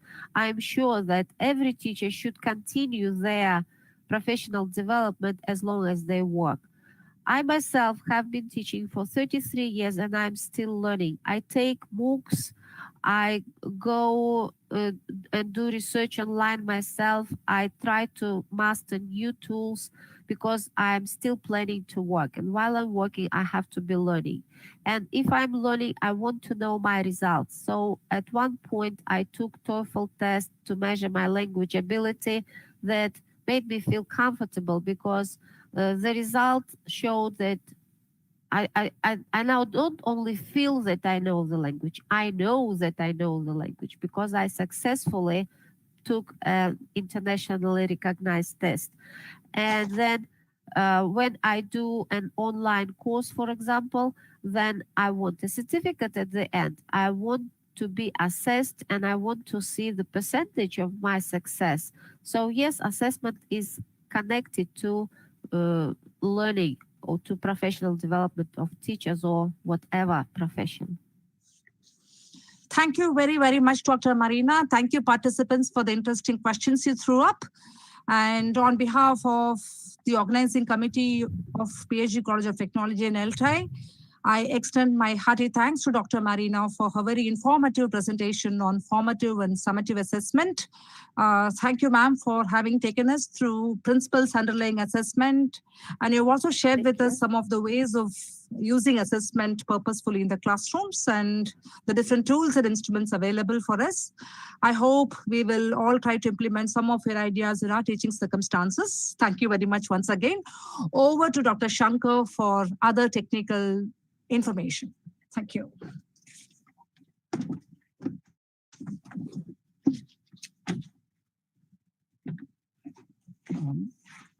Thank you, Dr. Marina, for sharing your vast experiences with all the participants. And we are really elated to have you amidst your schedule and during this COVID-19. So you and I, on behalf of PSG College of Technology and Language Teachers Association of India, Coimbatore Chapter, conveying our own gratitude for having accepted our invitation and to be a resource person during this international faculty development program. I'm happy to be a part of your process. This is an honor. Thank you so much. Okay. Thank you so much, ma'am. Thank you very much. And well, so now the other processes I can say.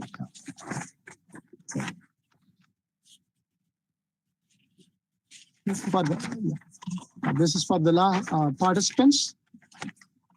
The e-certificates will be provided to all the participants who have been given a minimum attendance, and it will be sent to you in 3 weeks' time. And so without your participation, this kind of program will not be coming into the floor. And thank you so much for your overwhelming responses during this engaged period. So we have received nearly 800 participants who have been accepted to come online and to improve themselves for their continuous professional development. And so formally, I thank the patron of PSG College of Technology, the Sri L. Gopalakrishnan, Managing Trustee, and the Chief Patron And the patron, Dr. K. Prakashan, a principal, PSG College of Technology, for permitted me to conduct that program inside the campus. And I thank the patron of Coimbatore Chapter, Mr. N.C. Nandagopalan, for having accepted our invitation to felicitate the inaugural session. I thank the President, Dr. Suresh Kumar, SP, ELTAI Coimbatore Chapter, for encouraging us to conduct this program inside the campus.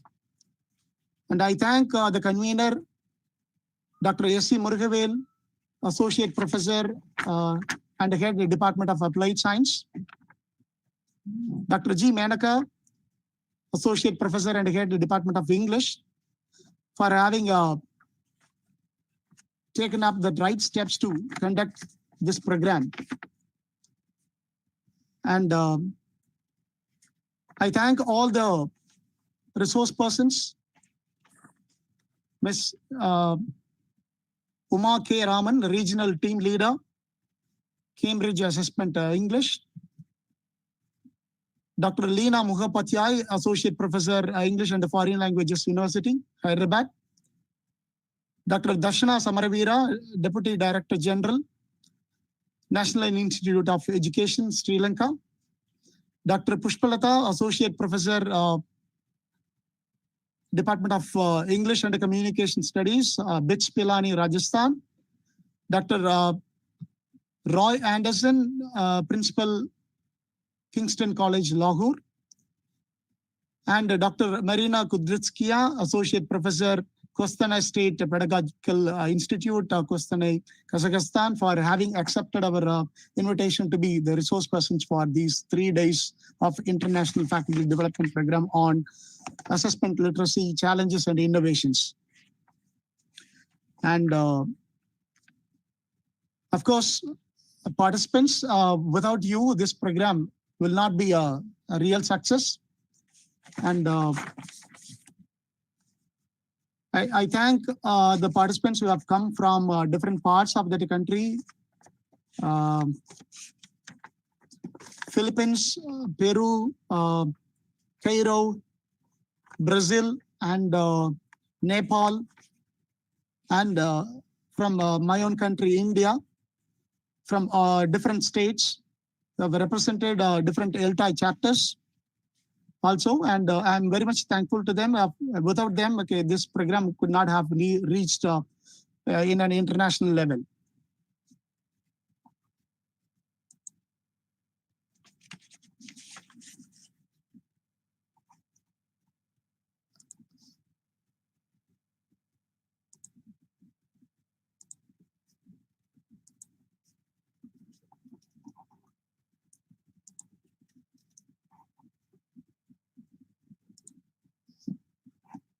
Yeah.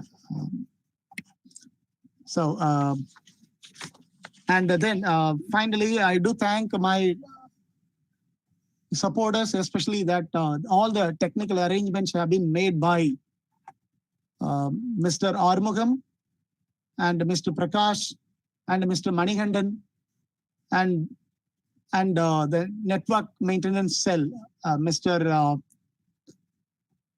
Vasant and his team, and the Dean of Network and the Computer Maintenance Cell, Dr. Narayan Sami. And without them, okay, that this program could not be made live through that YouTube. So, and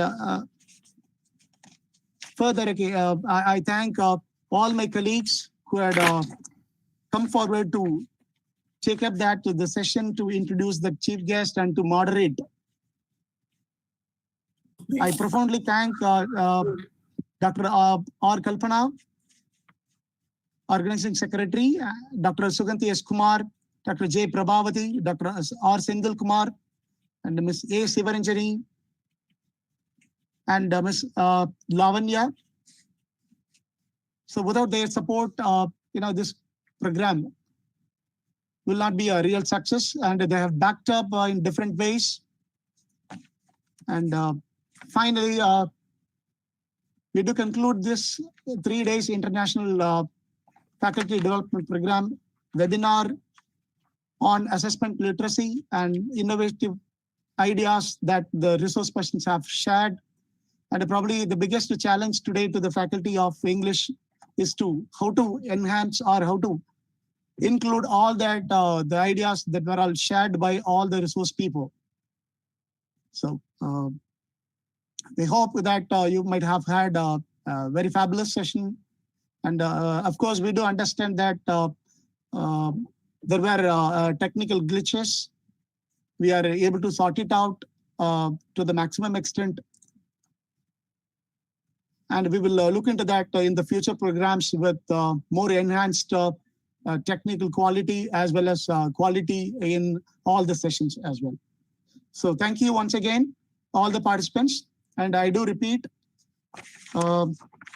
e-certificates will be provided to all the participants who have been giving a minimum attendance. It will be sent to you in 3 weeks' time. Okay, wish you all the best. And now, if you have any other clarifications or queries, you can raise now. Dr. Sankara Kumar. Yes, sir. And one more thing. Okay, I request at least 3 to 4 participants who have participated from different countries can give their own feedback about the overall organization of the program.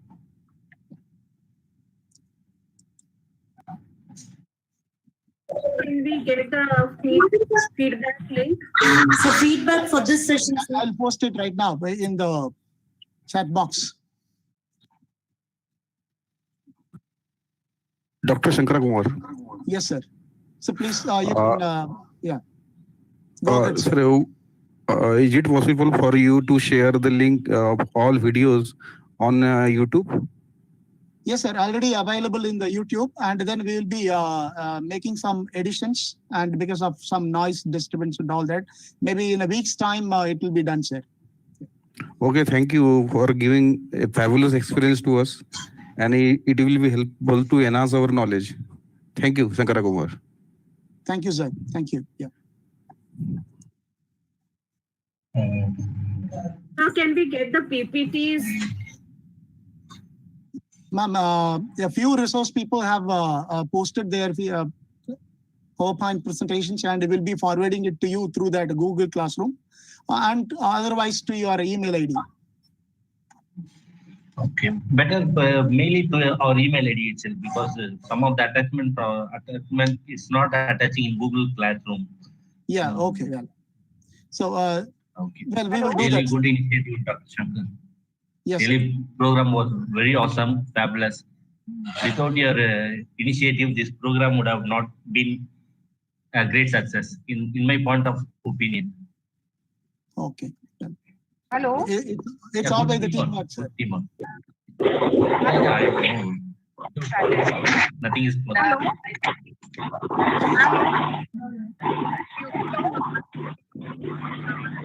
Hello? Please, yeah. Am I audible, sir? There's a lot of disturbance. Yeah, please. Okay, go ahead now. I'm very thankful that all the sessions that were conducted were. Your voice is breaking. Hello? Yeah, please. Hello? I request all the other participants, please do mute your mic for a couple of minutes, and let that the interested participants can give that the feedback about the overall organization of the program. Hello? Yes, ma'am. Yeah. Yeah, sir, it was really a very, very nice experience in these 3 days on faculty development program, an initiative by Coimbatore Chapter. I'm from Bhopal Chapter. It's still a budding chapter, and we are working on various things so that we can also conduct some activity like this. Sir, I would like to suggest if next time if you conduct something like that, will that be focused more on the higher education institutions and the students we are dealing with? Because the sessions that were more related to, they were more with the school teachings and the school strategy, like summative and formative assessments and all sorts of things that we are having. So with this online kind of a thing, we all are struggling with technology here at the same time. That's on us also. And at the same time, we have to work on students also. And we have to raise the motivation level of students also.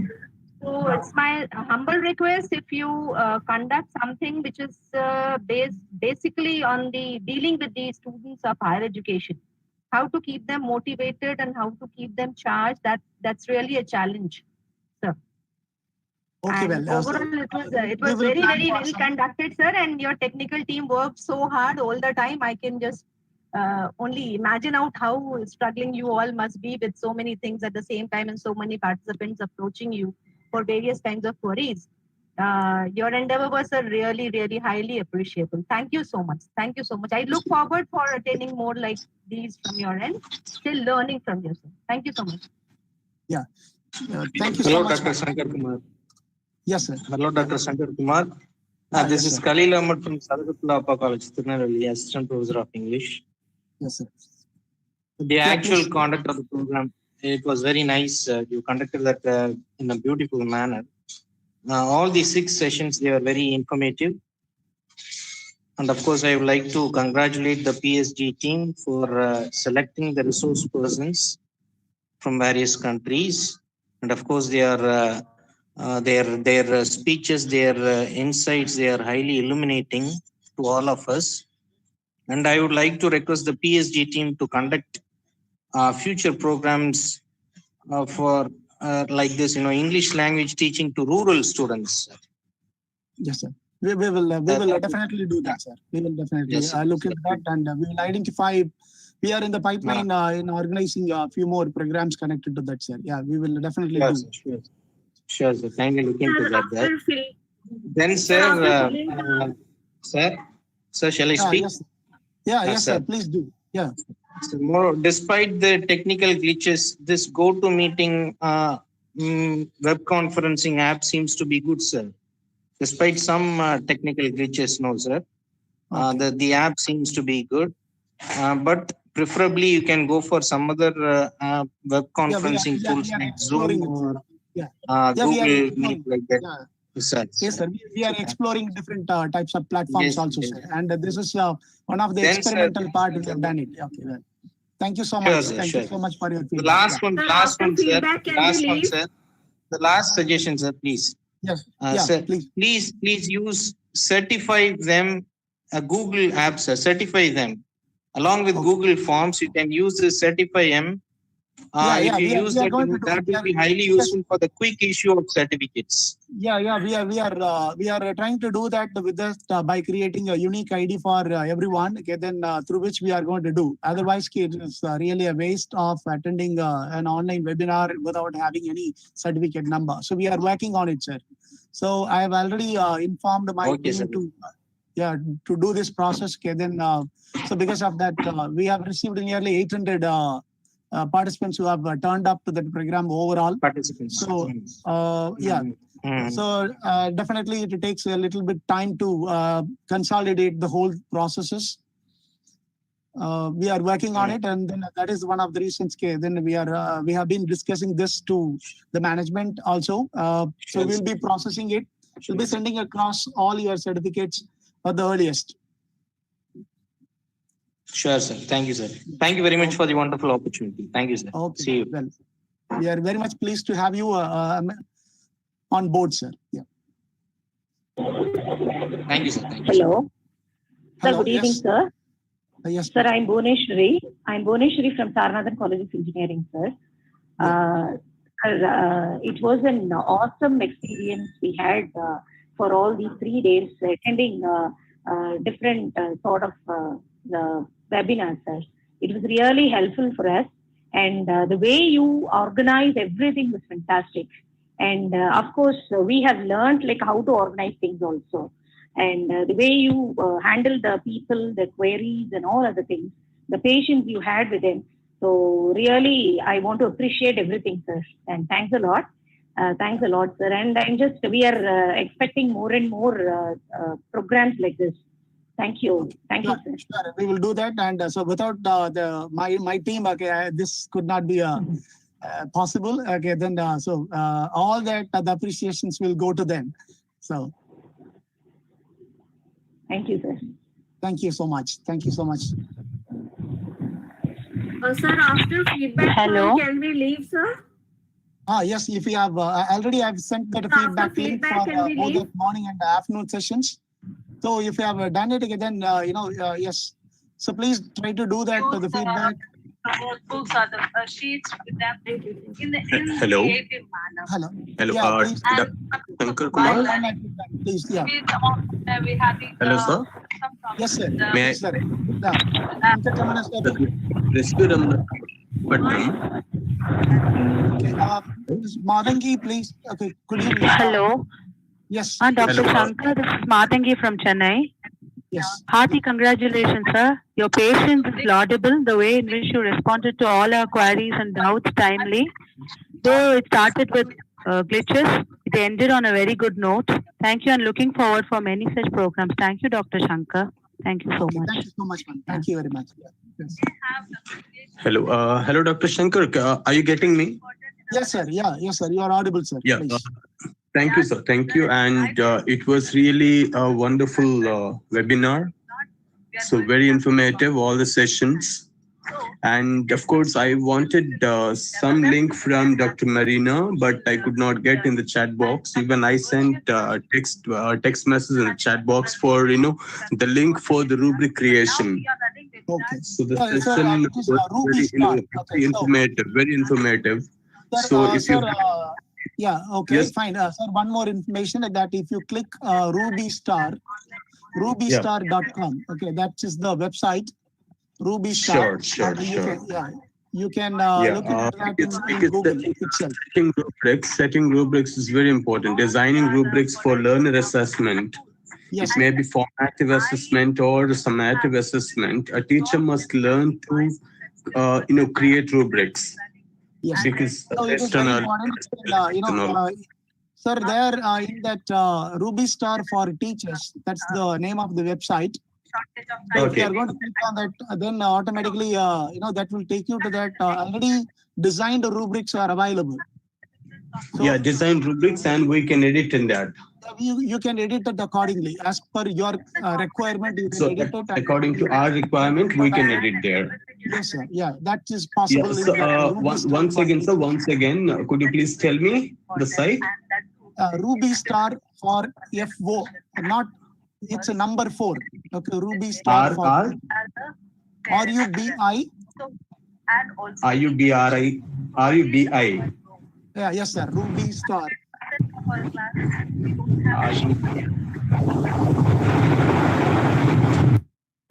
Hello. Yes, 1 minute. Sir, Shankar sir, if it is possible, can you please text in the chat window? Yes, sir. I'm right now going to do. Right now, I'm doing it right now. Okay, 1 minute, sir. Okay, sir. And Shankar sir, one more point. Actually, I've been attending all the sessions. I attended all even on day 2, but I could not, I wasn't part of the app, that was asked to create. Yeah. But I could not fill in the feedback forms of the day 2 for the sessions. Okay, fine. Yeah, so yes, sir. You just send me a mail and then I'll forward it to you, sir. Okay. Sure, I have already sent email. Okay. So I'll respond it. Yeah, today or tomorrow. That so I'll respond it today. Sir, good afternoon. Yes. I could see the rubric website link in the chat window. Thank you so much. Yeah, it's there. It's there. Rubystar for teachers. You and your team. Sir, Shankar, sir. Yeah, yes. Sir, could you please send the feedback link in the YouTube, sir? Yes, 1 minute, ma'am. I'll do that. Okay, so I've already, yeah, we will do that in the general comments box, okay, that you can find it out, okay? Yeah. Yes, sir. So far, it did not appear. That's why. Okay, right. Fine. 1 minute, okay, yeah. And when I narrated the story and I just explained the characters, my students, they themselves prepared everything and were able to. Okay, fine. Yeah. So that's for the rubric creation. It's there. And for 1 minute.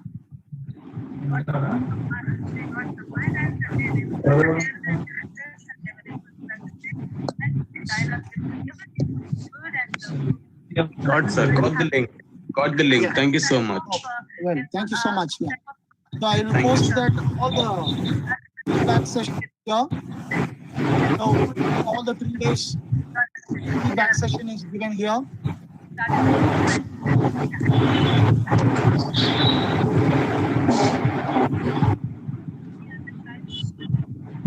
Thank you for sharing all the feedback forms, Dr. Shankar, once again. You're welcome, sir.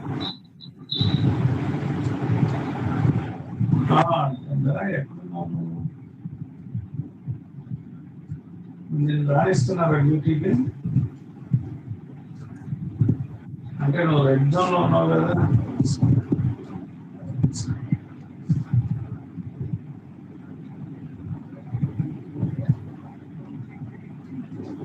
బాగా 20 కేసులు వచ్చినాయంట I hope that all the 3 days you might have enjoyed a fabulous session. So if you don't have any other queries, okay, probably we can wind up that. And so we will meet you in some other sessions. And we hope that, without your support, let me post that YouTube link also.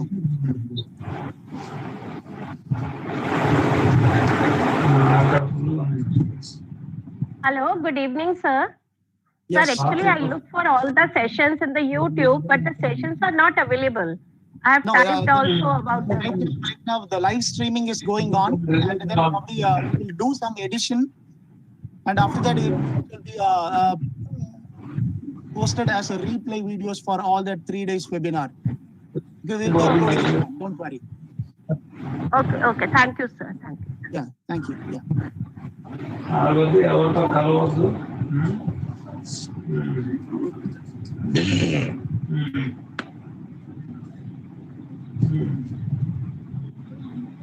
మరి మీకు ఇట్లా red zone అయితే మీకు సెలవు కూడా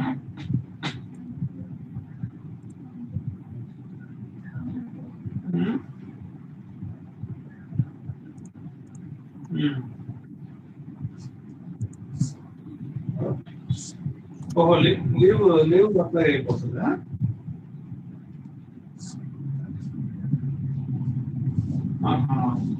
So in that public comment, okay, in YouTube, you have all that.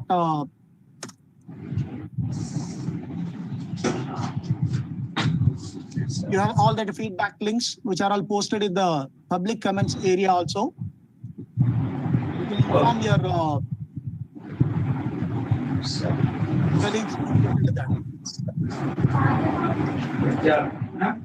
మనోళ్ళందరూ కొంచెం confident ఎలా ఉన్నారు ఏంటని కొంచెం నాకు ఎప్పుడు Okay, fine.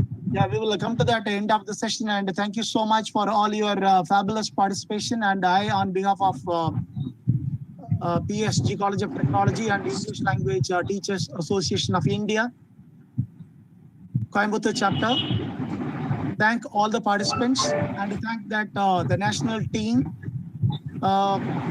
Professor Yelango, for having accepted our invitation to give that pep talk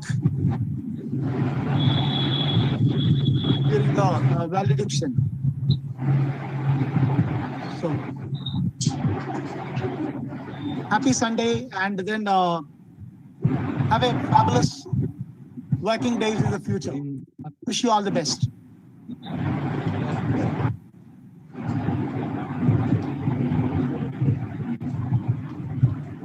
Good afternoon, sir. Yes, sir. Yeah. This is Dr. Neelakandan from Trichy. Yeah, yes, sir. Yep. Okay. I request all the other participants, please do mute your mic. I couldn't get it properly, Neelakandan, sir. Yeah. It was really an excellent session, sir. Please conduct more sessions in future too. Sure, sir. Sure.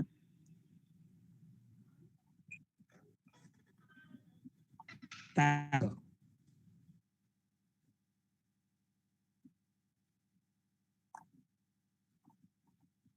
So feedback forms for all the 3 days have been posted in the chat box.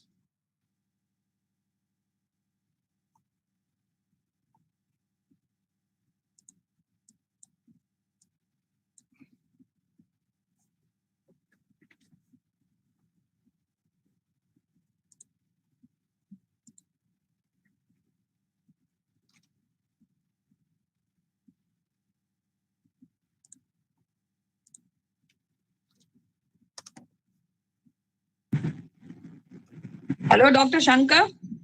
Hello, ma'am. Yeah, ma'am. Manaka, ma'am. Please, ma'am. My hearty congratulations for taking up this faculty development program to a next level. You did a wonderful job. Okay, keep going. God bless you. Expecting many more to be from your end. Okay, God bless you. Okay, thank Without you. your support, Thank you. As the head of the Department of English, without your support, this program would not have been on the floor. Definitely. And Okay. well, thank you so much, ma'am. Yeah, thank you. Okay, God bless you, Shankar. Is Dr. Kalpana there? No, she has left Is she just there? now. No. Okay, okay, Shankar. Okay, good job, good job. Okay. Thank you.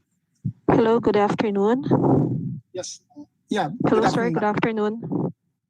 Yeah, good afternoon. I would like to express my thank you very much to the speakers who share their knowledge during the 3 days webinar.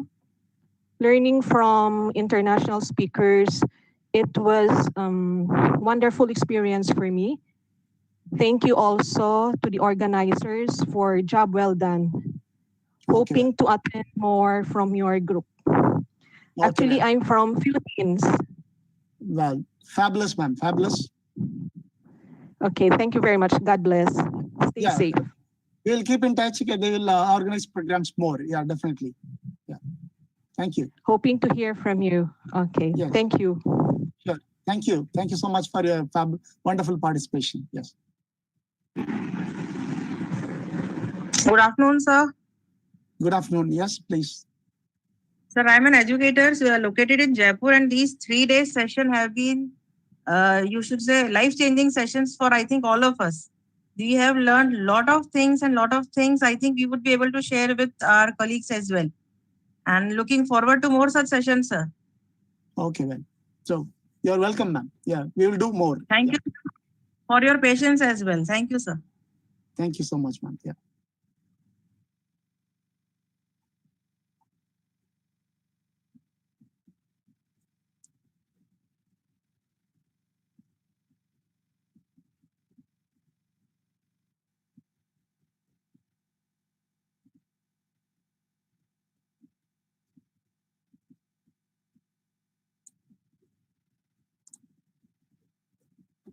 Yeah.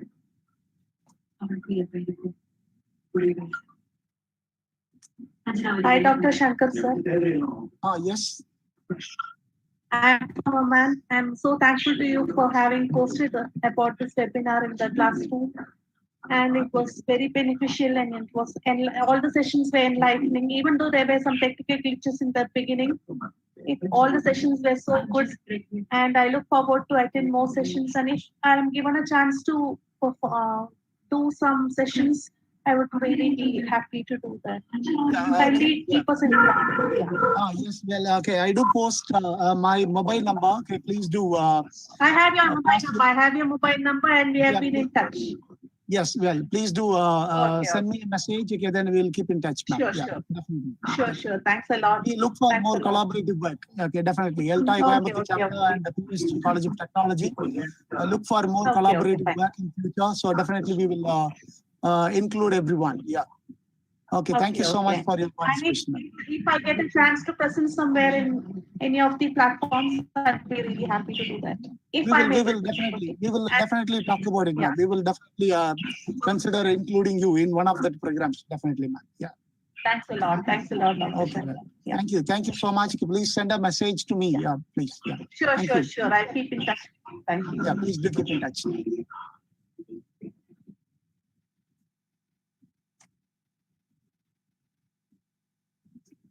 Good evening, Dr. Shankarji. Sir, yes, sir. Good evening, sir. Yeah. Your docile and affable approach has made a tremendous impact. And all the 6 sessions were really good. And I would like you to conduct more on literature also. That would be much more helpful because it's live wire. I'm not good, although I'm interested in Indian writing in English, but ELTAI is good. But what I prefer is a literature would give you some sort of a miracle in the mind as well as the body sometimes. Yes, sir. Yes, sir. Definitely, sir. Definitely. And so this is our. And, I would be happy. I would be happy if you create a WhatsApp group so that we can all chat and discuss about the meetings, webinars, and other things, educational activities, which would certainly promote us. Yes, sir. Definitely, sir. We do create a group, and then we will post across all the messages related to ELT and literature activities. So this is the first of its kind. We have come forward to organize this webinar, and we will extend it to all the different all the fields of literature, language, etc. So we are looking for more of. Small step has made you a giant leap, my dear. Yes, sir. Sure, sir. Small step is a giant leap, of course, for the PSG. Okay, thank you so much. Hats off to you, my dear. Hats off. Really, hats off to you. Okay, thank you so much, sir. Thank you. Yeah. Thank my you. team, without my my department support, this would not have been possible. Yeah. See, sometimes men are invisible. Well, I hope you will agree with that. Okay. Fine. Thank you so much, sir. Thank you. Yeah. Thank you, dear. Thank you. Hello, Shankar sir. Yes, sir. Yeah. Yeah, Yes, sir. thank you very much for. Yeah, thank you very much. Rajesh, sir. Yeah. Yeah, please. Thank you very much for organizing such insightful and informative sessions. All resource person and topics were really wonderful and very useful for teachers. I look forward to organize such other programs also. The thing is, as you stated that you have uploaded feedback form on YouTube, but I am unable to locate any feedback form, though I have emailed you regarding this, but I have not yet received any feedback form on my so we will send it to you, sir. We will send it. Okay, don't worry. We will send it to you. Don't worry. Please, thank you very much. Thank you very much for conducting such a wonderful program. Thank you. Thank you, Rajesh, sir. Thank you. Yeah.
Hello. Hello.